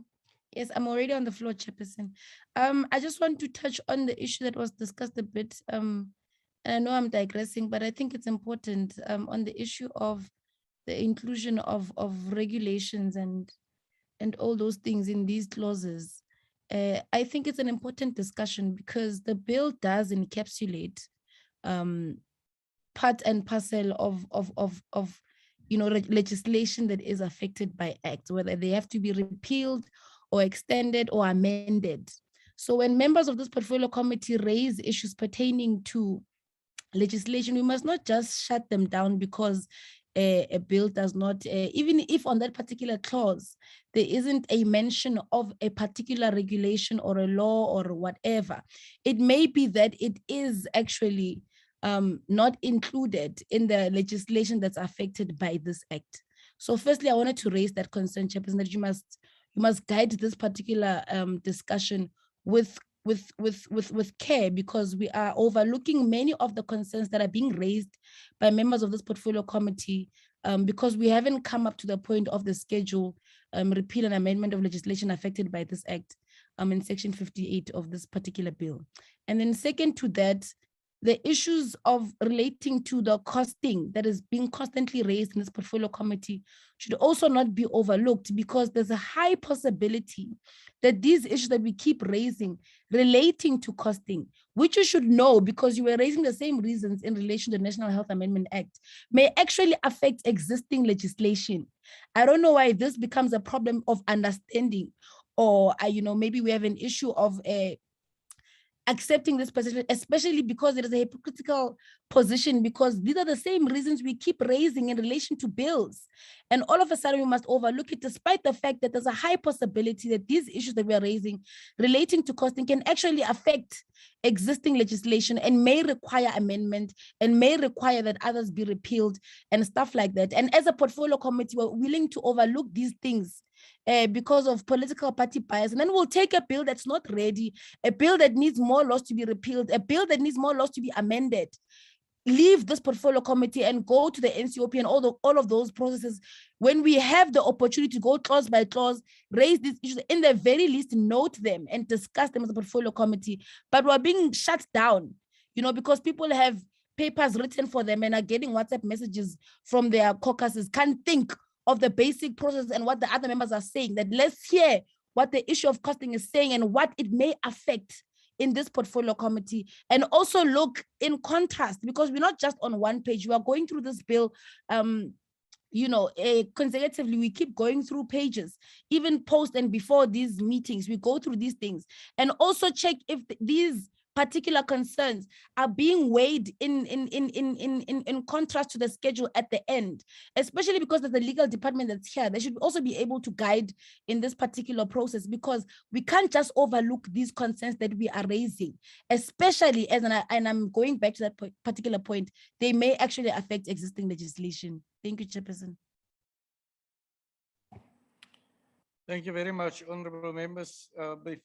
I'll go to Honorable Ismail, and then I will come back to the point of Honorable Chirwa. Honorable Ismail. Thank you, Chair. I just want to highlight that, considering what we've gone through as a country, considering the amount of corruption, even during COVID, and considering the amount of SIU investigations that, that is being investigated on almost all the departments of government.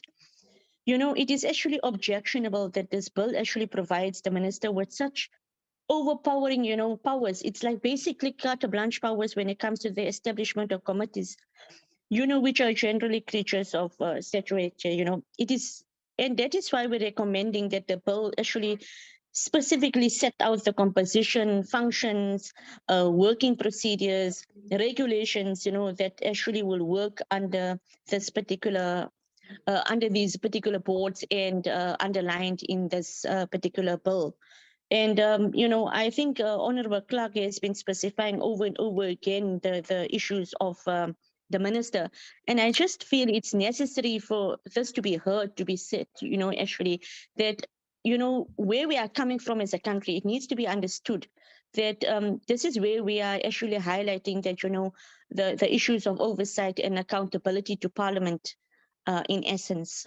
Thank you, Chair. Thank you very much. Let me start with the last one of Honorable Ismail. Honorable Ismail,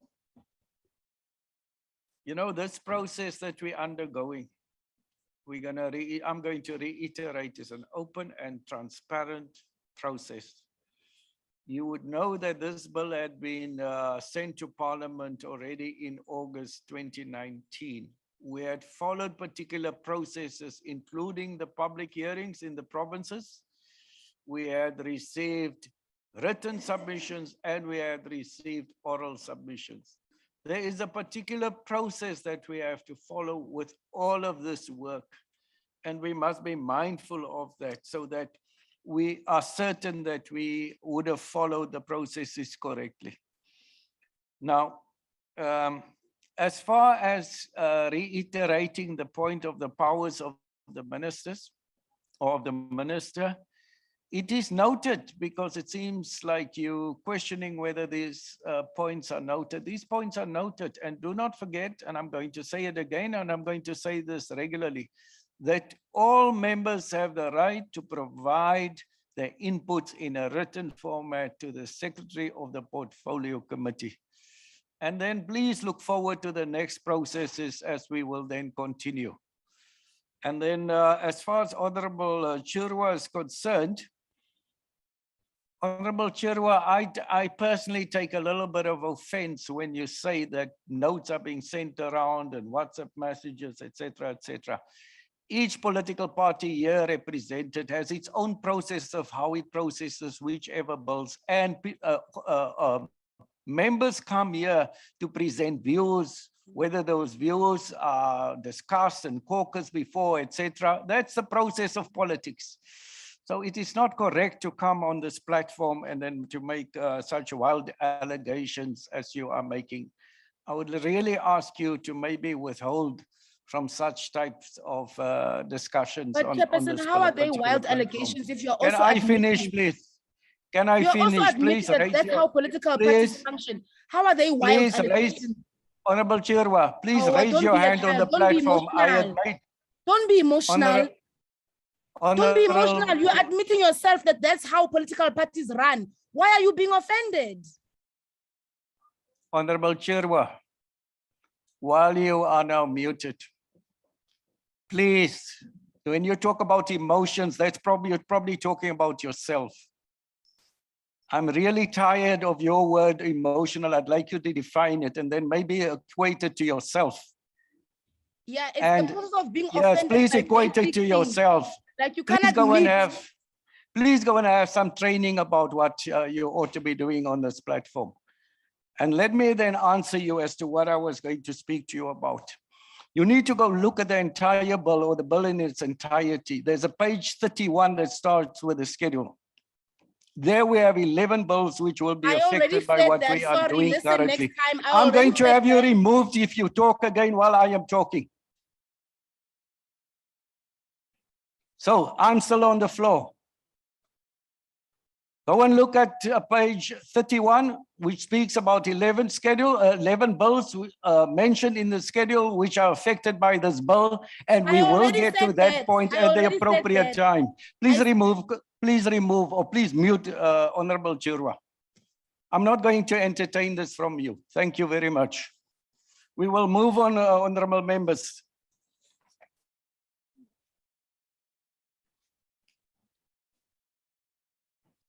We are now at clause 30, vacation of office. A member of a committee established in terms of this act ceases to be a member if that person resigns from that committee. The minister terminates that person's membership for adequate reason, or the term for which the member was appointed has expired and the membership has not been renewed. I will take hands, honorable members. Honorable Wilson. Honorable Kaba. Honorable Clark. Honorable Harvard. Ismail. Chirwa.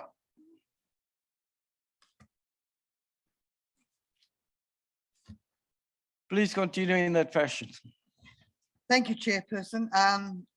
And this, what I have to say reverts back to a clause that I stated earlier, that the minister terminates a person's membership for adequate reasons. Well, adequate reason for me might not be adequate for you, and vice versa. I think that needs to be stipulated, that any person's membership that is terminated must be on the grounds of dishonesty, reputational damage, putting the fund into disrepute, has legal or civil proceedings against them.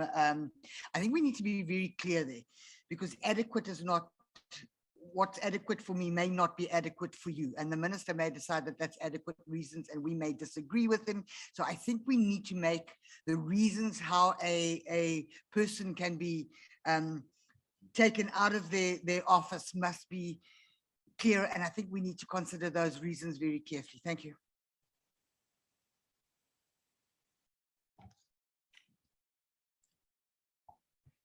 Yeah, thank you, Chair. Chair, on clause 30, the ANC rise in support of this clause under the following reason.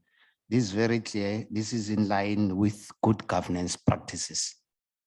Period. Thank you, Chair. Thank you, Honorable Clark.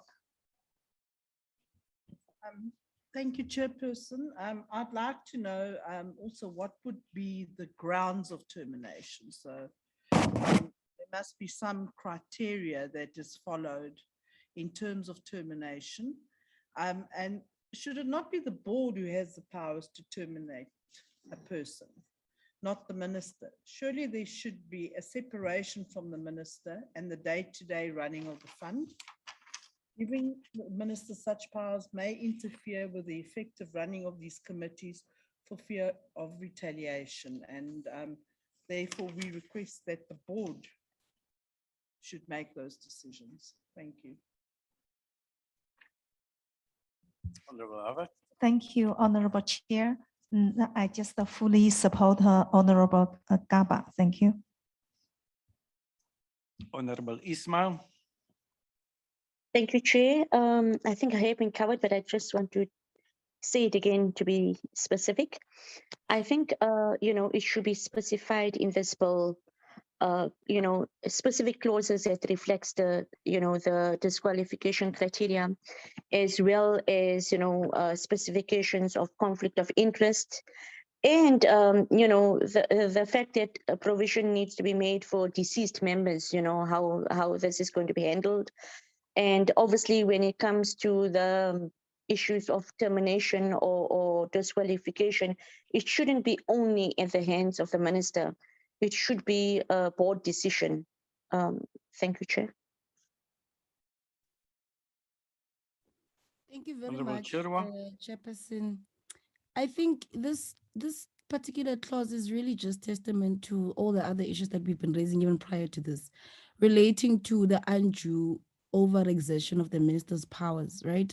I think a few clauses before this one, we were discussing the fact that the minister has a representative in these committees. And then now, over and above all of that, we spoke about how this will stifle communication, will stifle contribution of these different stakeholders that are part of these committees. But over and above that, there also then is a threat of the minister having the power to terminate their membership in the committee. Despite the fact that we've raised this particular point of the issue of the minister firstly being part of these committees, setting up these committees, the chairpersons, the board, and all these other things that we have been constantly pointing out to in terms of the undue overexertion of the power of the minister. But this one is another testament to what is being said. Like, you can't oversee it, choose the chairperson, be part of that same committee, get reports from that committee, and also have the undue, exertion of power to be able to terminate the membership of a particular individual in that committee, and not even state the reasons under which these things can happen. As a portfolio committee, this should worry us, that these are the things that are possible to happen under the NHI in relation to these committees, over and above what we've been raising. This is another testament of the issue that we've been raising about the minister's issue. And secondly to that, Chairperson, I am the one who raised the issue of the schedule at the end. And I don't know why it's being raised back to me, because I raised it. I said the chairperson must see to it that you lead this particular engagements in a way that is cognizant that there's the legal implication that is part and parcel of these. We're not just opining for the fun of it. These are not just political inputs. We're dealing with legislation, and legislation has impact, it can affect other forms of legislation.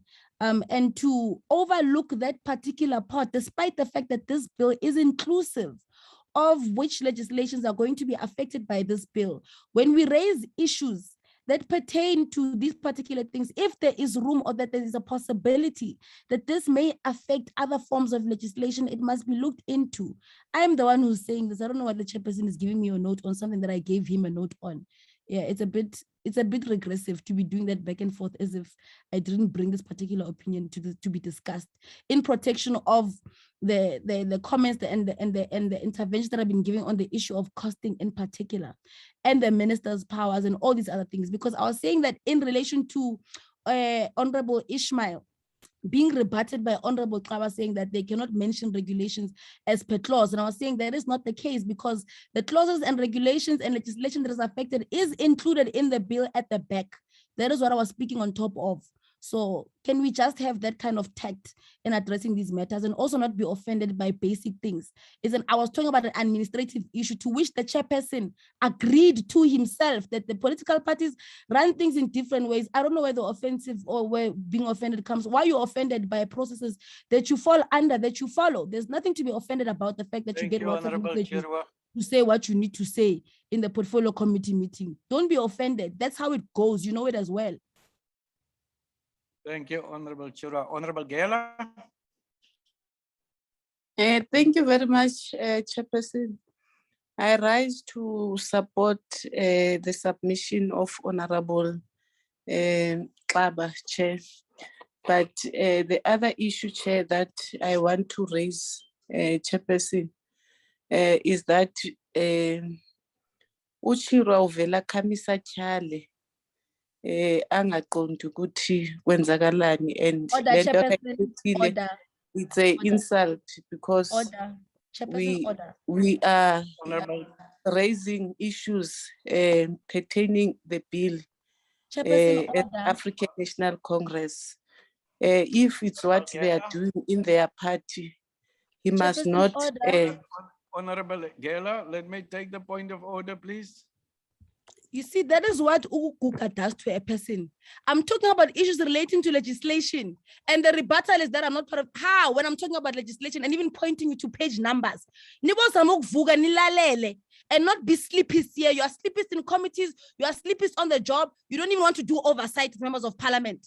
And then you have the audacity to come and talk about me directly. Honorable Gela, no. I will not allow to be spoken to directly. No, don't be so Because I don't personal. feel I'm not going to allow That is not Chirwa allowed. to. Honorable Chirwa. Udom, Order. Udom, Mamela, listen. Listen and respond. Wena Udom, you are triple Order. Dom. Honorable Listen, I have a point Udom, of order in the House, Mdala. please. You can't be You old are and stupid triple at the same Dom. time. Order, That's Chair. why Malima shifted You you can't be from this stupid and portfolio. old at the It's same because time. you don't know Choose one issues of struggle. health.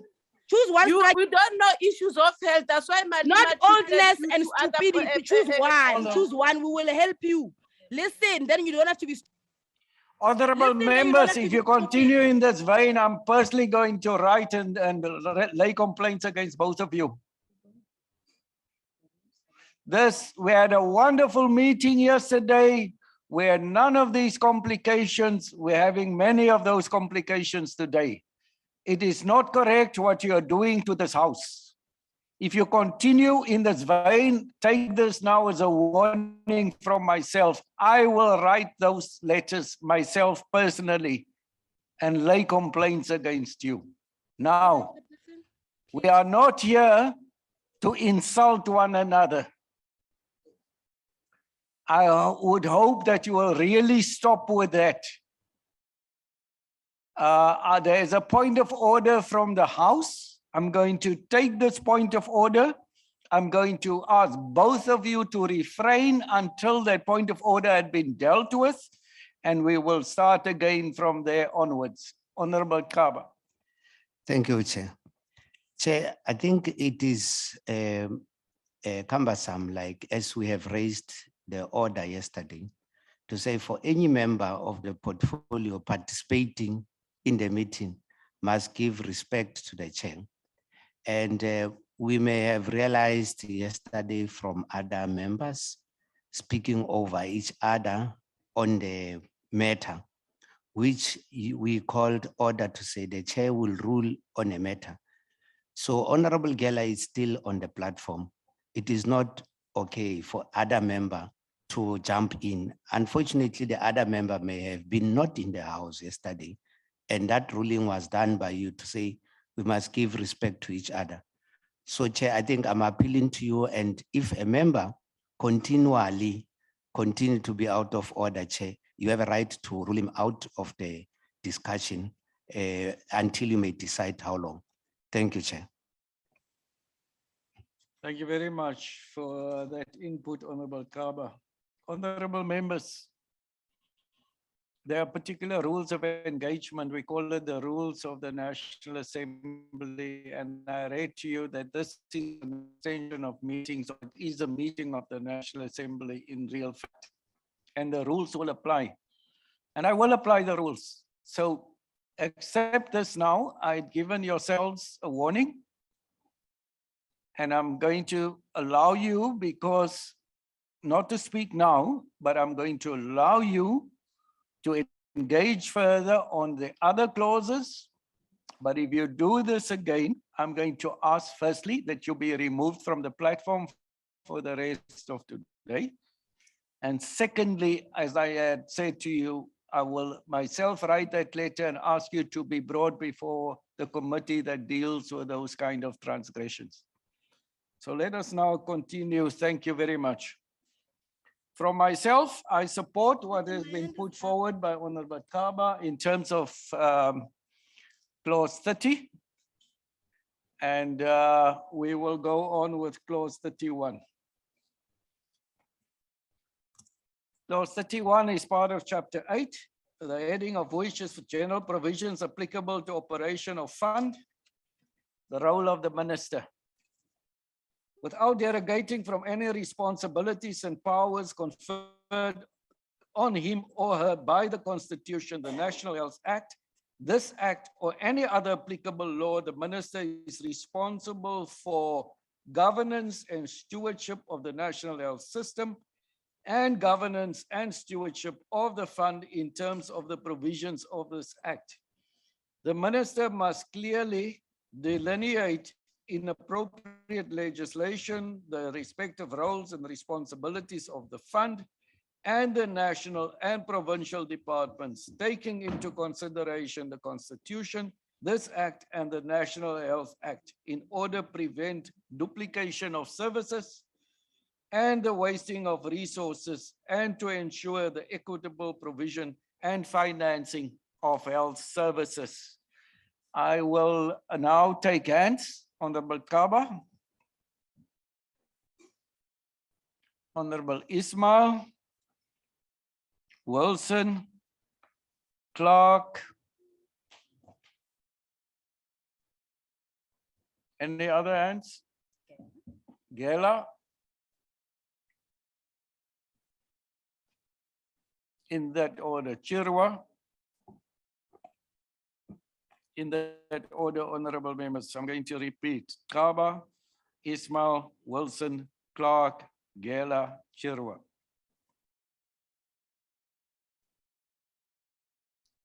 Thank you, Chair.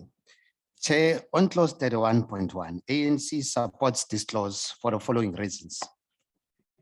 The minister has executive authority over the health sector, in particular, the national health system and how it functions and performs.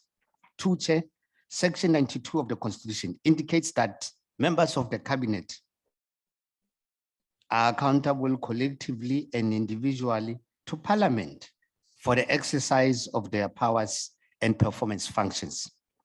This section, Chair, also provides for the minister to report regularly to Parliament on the performance on matters his or her control.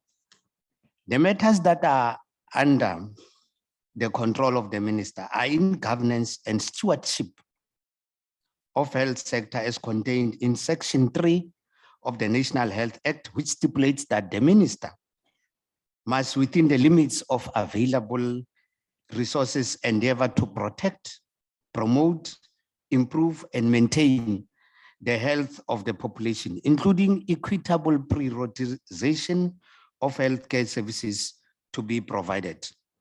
So, Chair, on Section 31.1, the ANC supports this clause. Furthermore, Chair, I would like to make an input on clause 31.2, which then says that the ANC supports this clause based upon the following reasons: that Section 99 of the Constitution allows the minister to assign any power or function that is to be exercised or performed in terms of Act of Parliament to a member of a provincial executive council or to a municipal council. That is Section 99 of the Constitution. Lastly, Chair, it is consistent with constitutional provision for the minister to delineate and delegate functions to a member of provincial executive council or municipal council in order to prevent duplication or wasting of resources, to ensure equity in provision and financing of health services. So I submit, Chair. Thank you.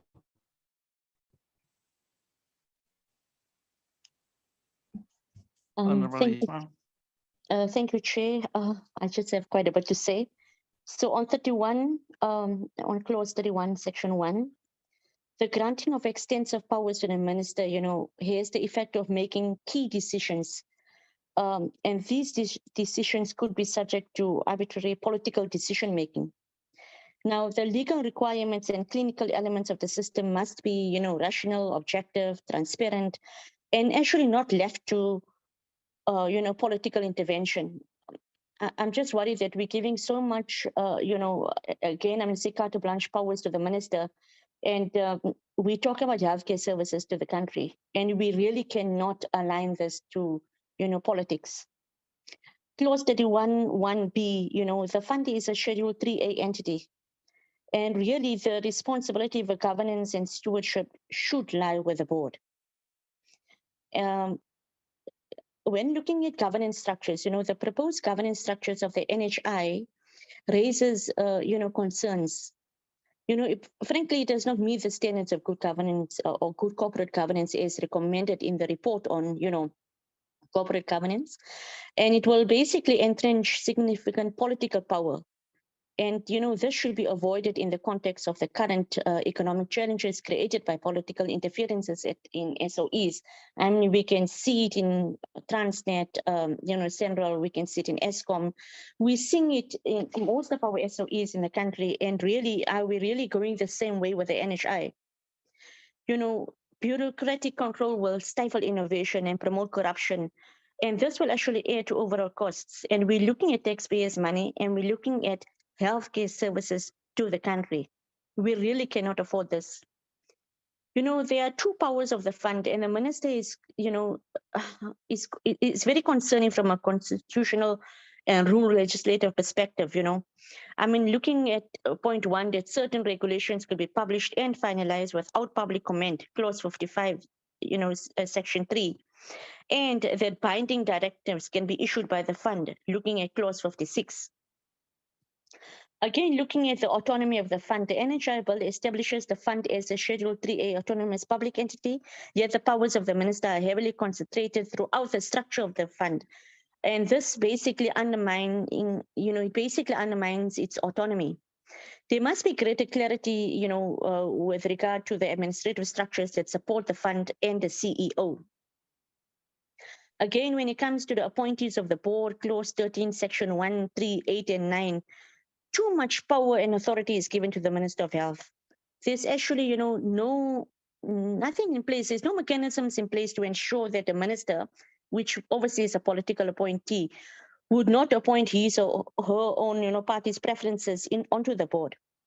And again, this would allow for political appointees rather than technical experts who would be capable of independent oversight of the NHI in order to ensure that, all aspects of health and service delivery is actually the essence of what these board or these committees and boards are all about.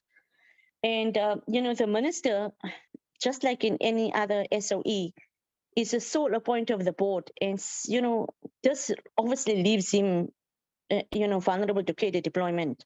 There's already, a need to employ better checks and balances than what is actually stipulated in Chapter 4 of the bill. I mean, the cadre deployment issue is a major issue, and we cannot afford all this in the NHI, considering that we're really looking at the health of our people. Now, looking at clause 31, section 2, I feel this clause is very vague. It should actually specify clearly, the different roles and responsibilities up front. It must state clearly the relationship between the fund and the national and provincial departments if it is actually aimed at, if I could quote, creating mechanisms for the equitable, effective, and efficient utilization of the resources of the fund. These are some of the issues that I pick up here. Thank you, Chair.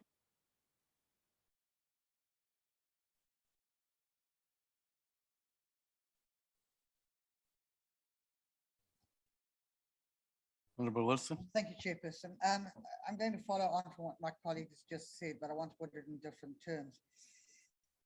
We know what the role of a minister is, and there is a difference between governance, overseeing governance, and taking stewardship of and responsibility for some of the things. That is entirely different from what this bill is proposing, and that is giving the minister centralized power to run the entire fund as he sees fit.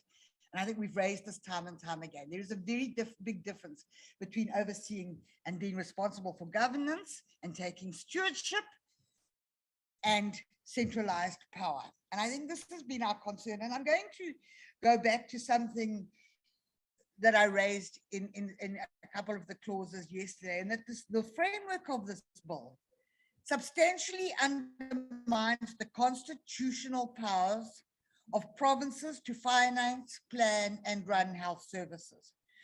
The constitutionality of this aspect of the framework is clearly in question, and this is where we are going to start running into problems, is when we start talking about the role of the minister, and that's why we've raised it continually this far. The centralization of the PES is effectively an intrusion by national government into the legitimate tax revenue of provinces to carry out their constitutionally mandated functions, which includes health services and ambulance services. The reference of this in Schedule 4A to health services plainly requires that all aspects of health services are legitimately the domain of provincial governments and not the minister, including finances, and that's the raising and allocating of funds, planning, organizing, and service delivery. These powers include all personal health services, hospitals, clinics, and transport services. And this one piece of legislation, the single piece of preliminary legislation, cannot take precedence over the Constitution. And this is where I think we must be very, very clear about the role of the ministers here. The Constitution cannot be circumvented by trying to get in the back door instead of not being transparent and coming through the front door. And I'm sorry, but this to me is plainly the purpose of this bill and the related amendments to the National Health Act. Thank you, Chairperson.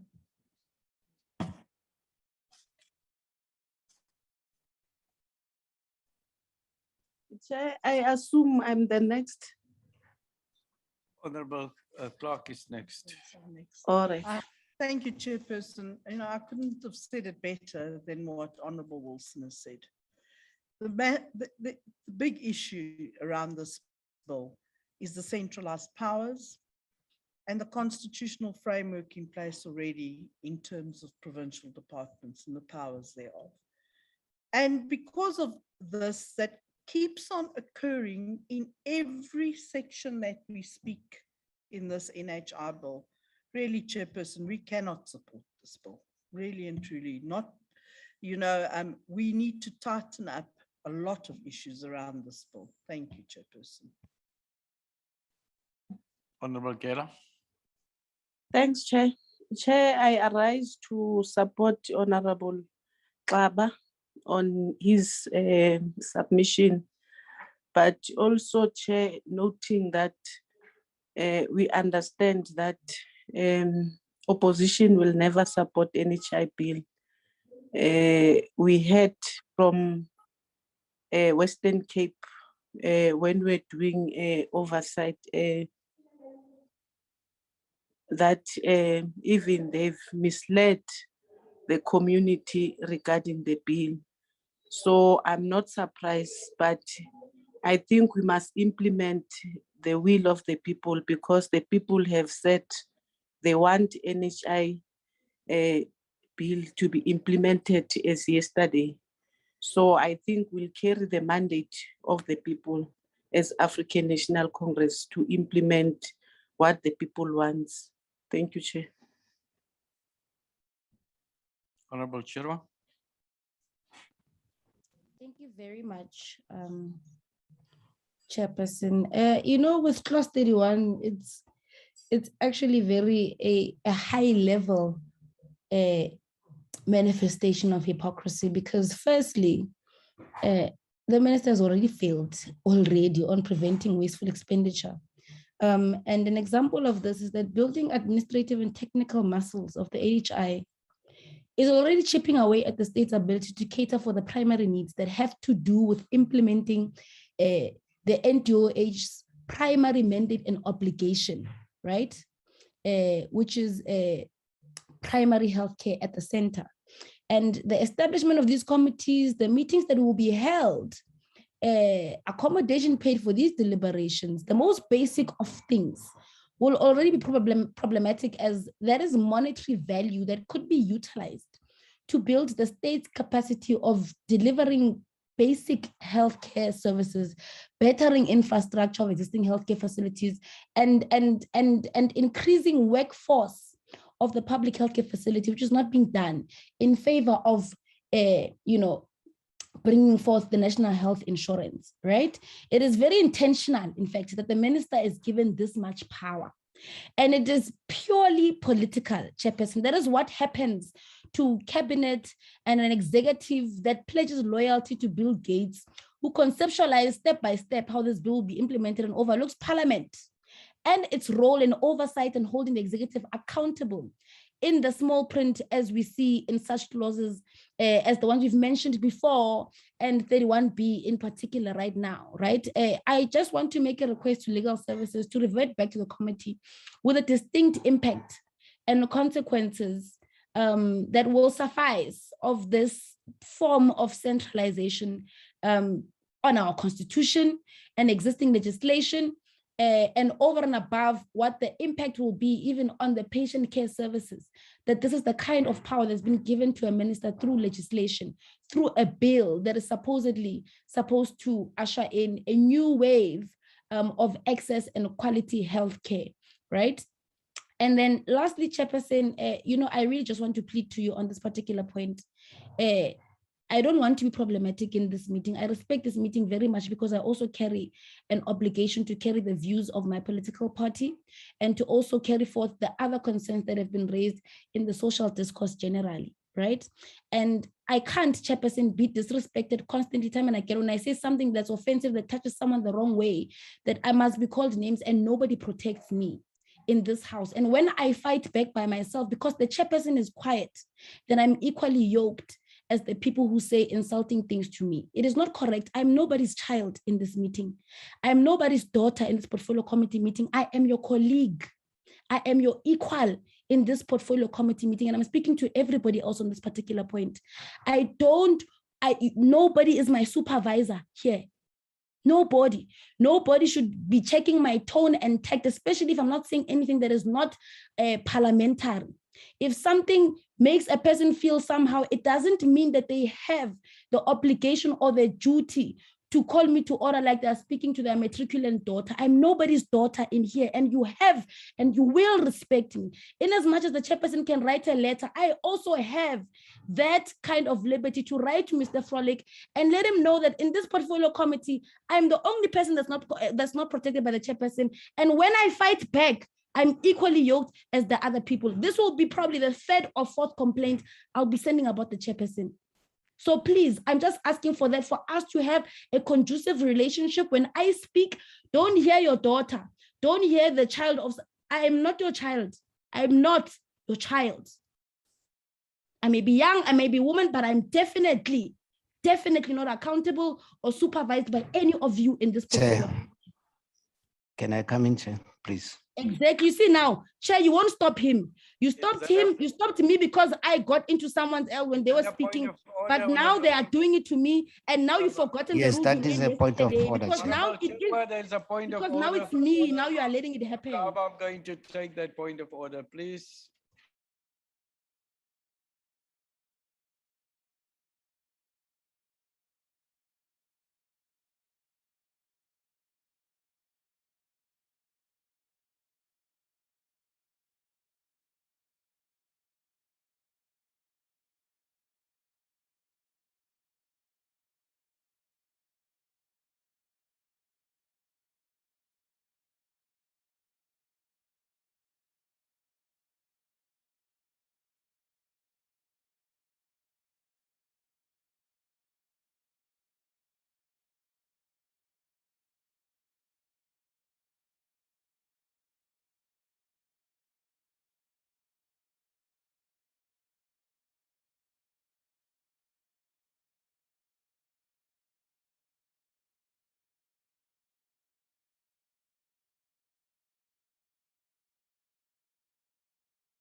Honorable member.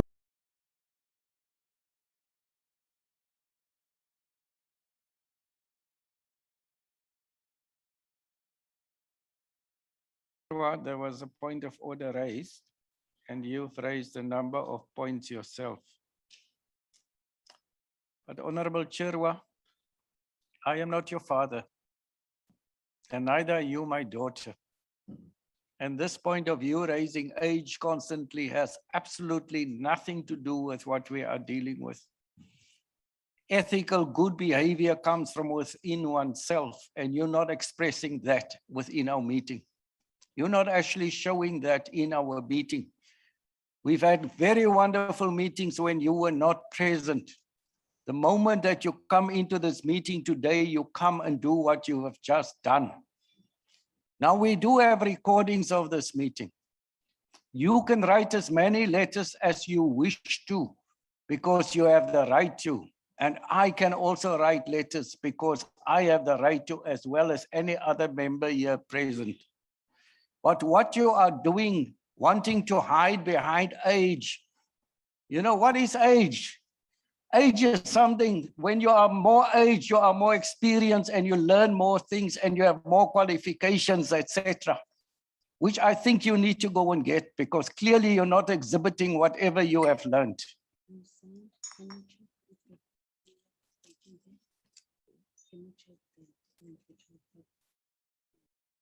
Can you hear us on the virtual platform? I just want to make sure. Now you said things like, when you say something that is offensive, you're admitting that you're saying things which are offensive. You say, when I say something that is unparliamentary, you are admitting that you're saying things which are unparliamentary. We have rules for those things. And you're transgressing those rules, and I have been very lenient with you. But I think what you are doing now is you're testing my leniency right to the limit. So we are going to do the following, honorable members, as from now, today, and in the future, if needed. We're going to mute all of you from our system. We will only unmute you when it's your opportunity to speak. When you want to speak, raise your hand either on platform. I'm very serious about what I'm saying now to you. Please obey this rule. And if not, we will have to follow other processes as we go forward. I hope you all understand. Thank you. We are going to close. Honorable Chair, I see your hand is raised on the platform. I will allow you. Thank you. Thank you very much, Chairperson. I think you are misquoting me. I never said, when I said things that are not parliamentary or things that are offensive, I was saying the actual opposite of what you are saying now. So maybe it's English, or I don't know, it's understanding or misconception, but that's not what I said. I didn't admit to offending anyone, because if you remember very well, I said to you, I was talking about the administrative process of political parties, which you yourself admitted to, but you said you were offended because I'm the one who said it. And secondly, there is nothing I even said, as long as I don't say things that are unparliamentary, it doesn't matter if other members are offended or not. You have to take it in, because I'm also an equal member of this portfolio committee, and I should be given time and also the respect and platform to deliberate like other members of the portfolio committee. And lastly, I should be protected as well by the chairperson of this portfolio committee. If Honorable Anakela can say insulting things to me and you say nothing, but when I respond, then I'm the one who should be shut up and muted and kicked out of the meeting. It is wrong. I'm raising a basic ethical question here, that why can other members insult me, but I can't respond? And when I respond, I'm equally yoked or even muted, and they are not. Because Honorable Anakela continued speaking, continued insulting, and I was the only one that was being muted here. I'm raising that issue. And if you don't want to hear it, it's still Thank you, fine, Honorable but I'm not Chairwa. even fighting. You see, like what you're doing now. I'm not even Yes, fighting. you've had enough. You've had I'm not enough even time fighting. now. You know, I don't want you fighting either. Let me just speak to 2 points you've raised, and this is the final say on this matter. You will only speak when you are recognized to speak. You will speak only on the matter that is before us. That goes for all of the members. And then you were equally yoked, because both of you were muted. Both of you were addressed. Both of you were warned. Both of you were told that I would write letters myself to wherever the authority is be. Do not come and play victim here. I'm done with this. We are going to mute everybody right now. I'm going to continue reading the next clause. We are not going to have this discussion again. When there is another transgression, I will follow what I had said earlier. I will remove the person or the member who transgresses. I will ask for that member to be removed, and I will write the necessary letter with regards to my actions in that particular case. Thank you very much. I'm not taking any hands, Honorable Kaba, no, Honorable Harvard, nothing else. We're going to move. It is now, what time is the time? We are now at 1:02. We are going to adjourn for lunch. We will be back at 2:00. Thank you very much, honorable members. Enjoy the lunch. Thank you, Chair.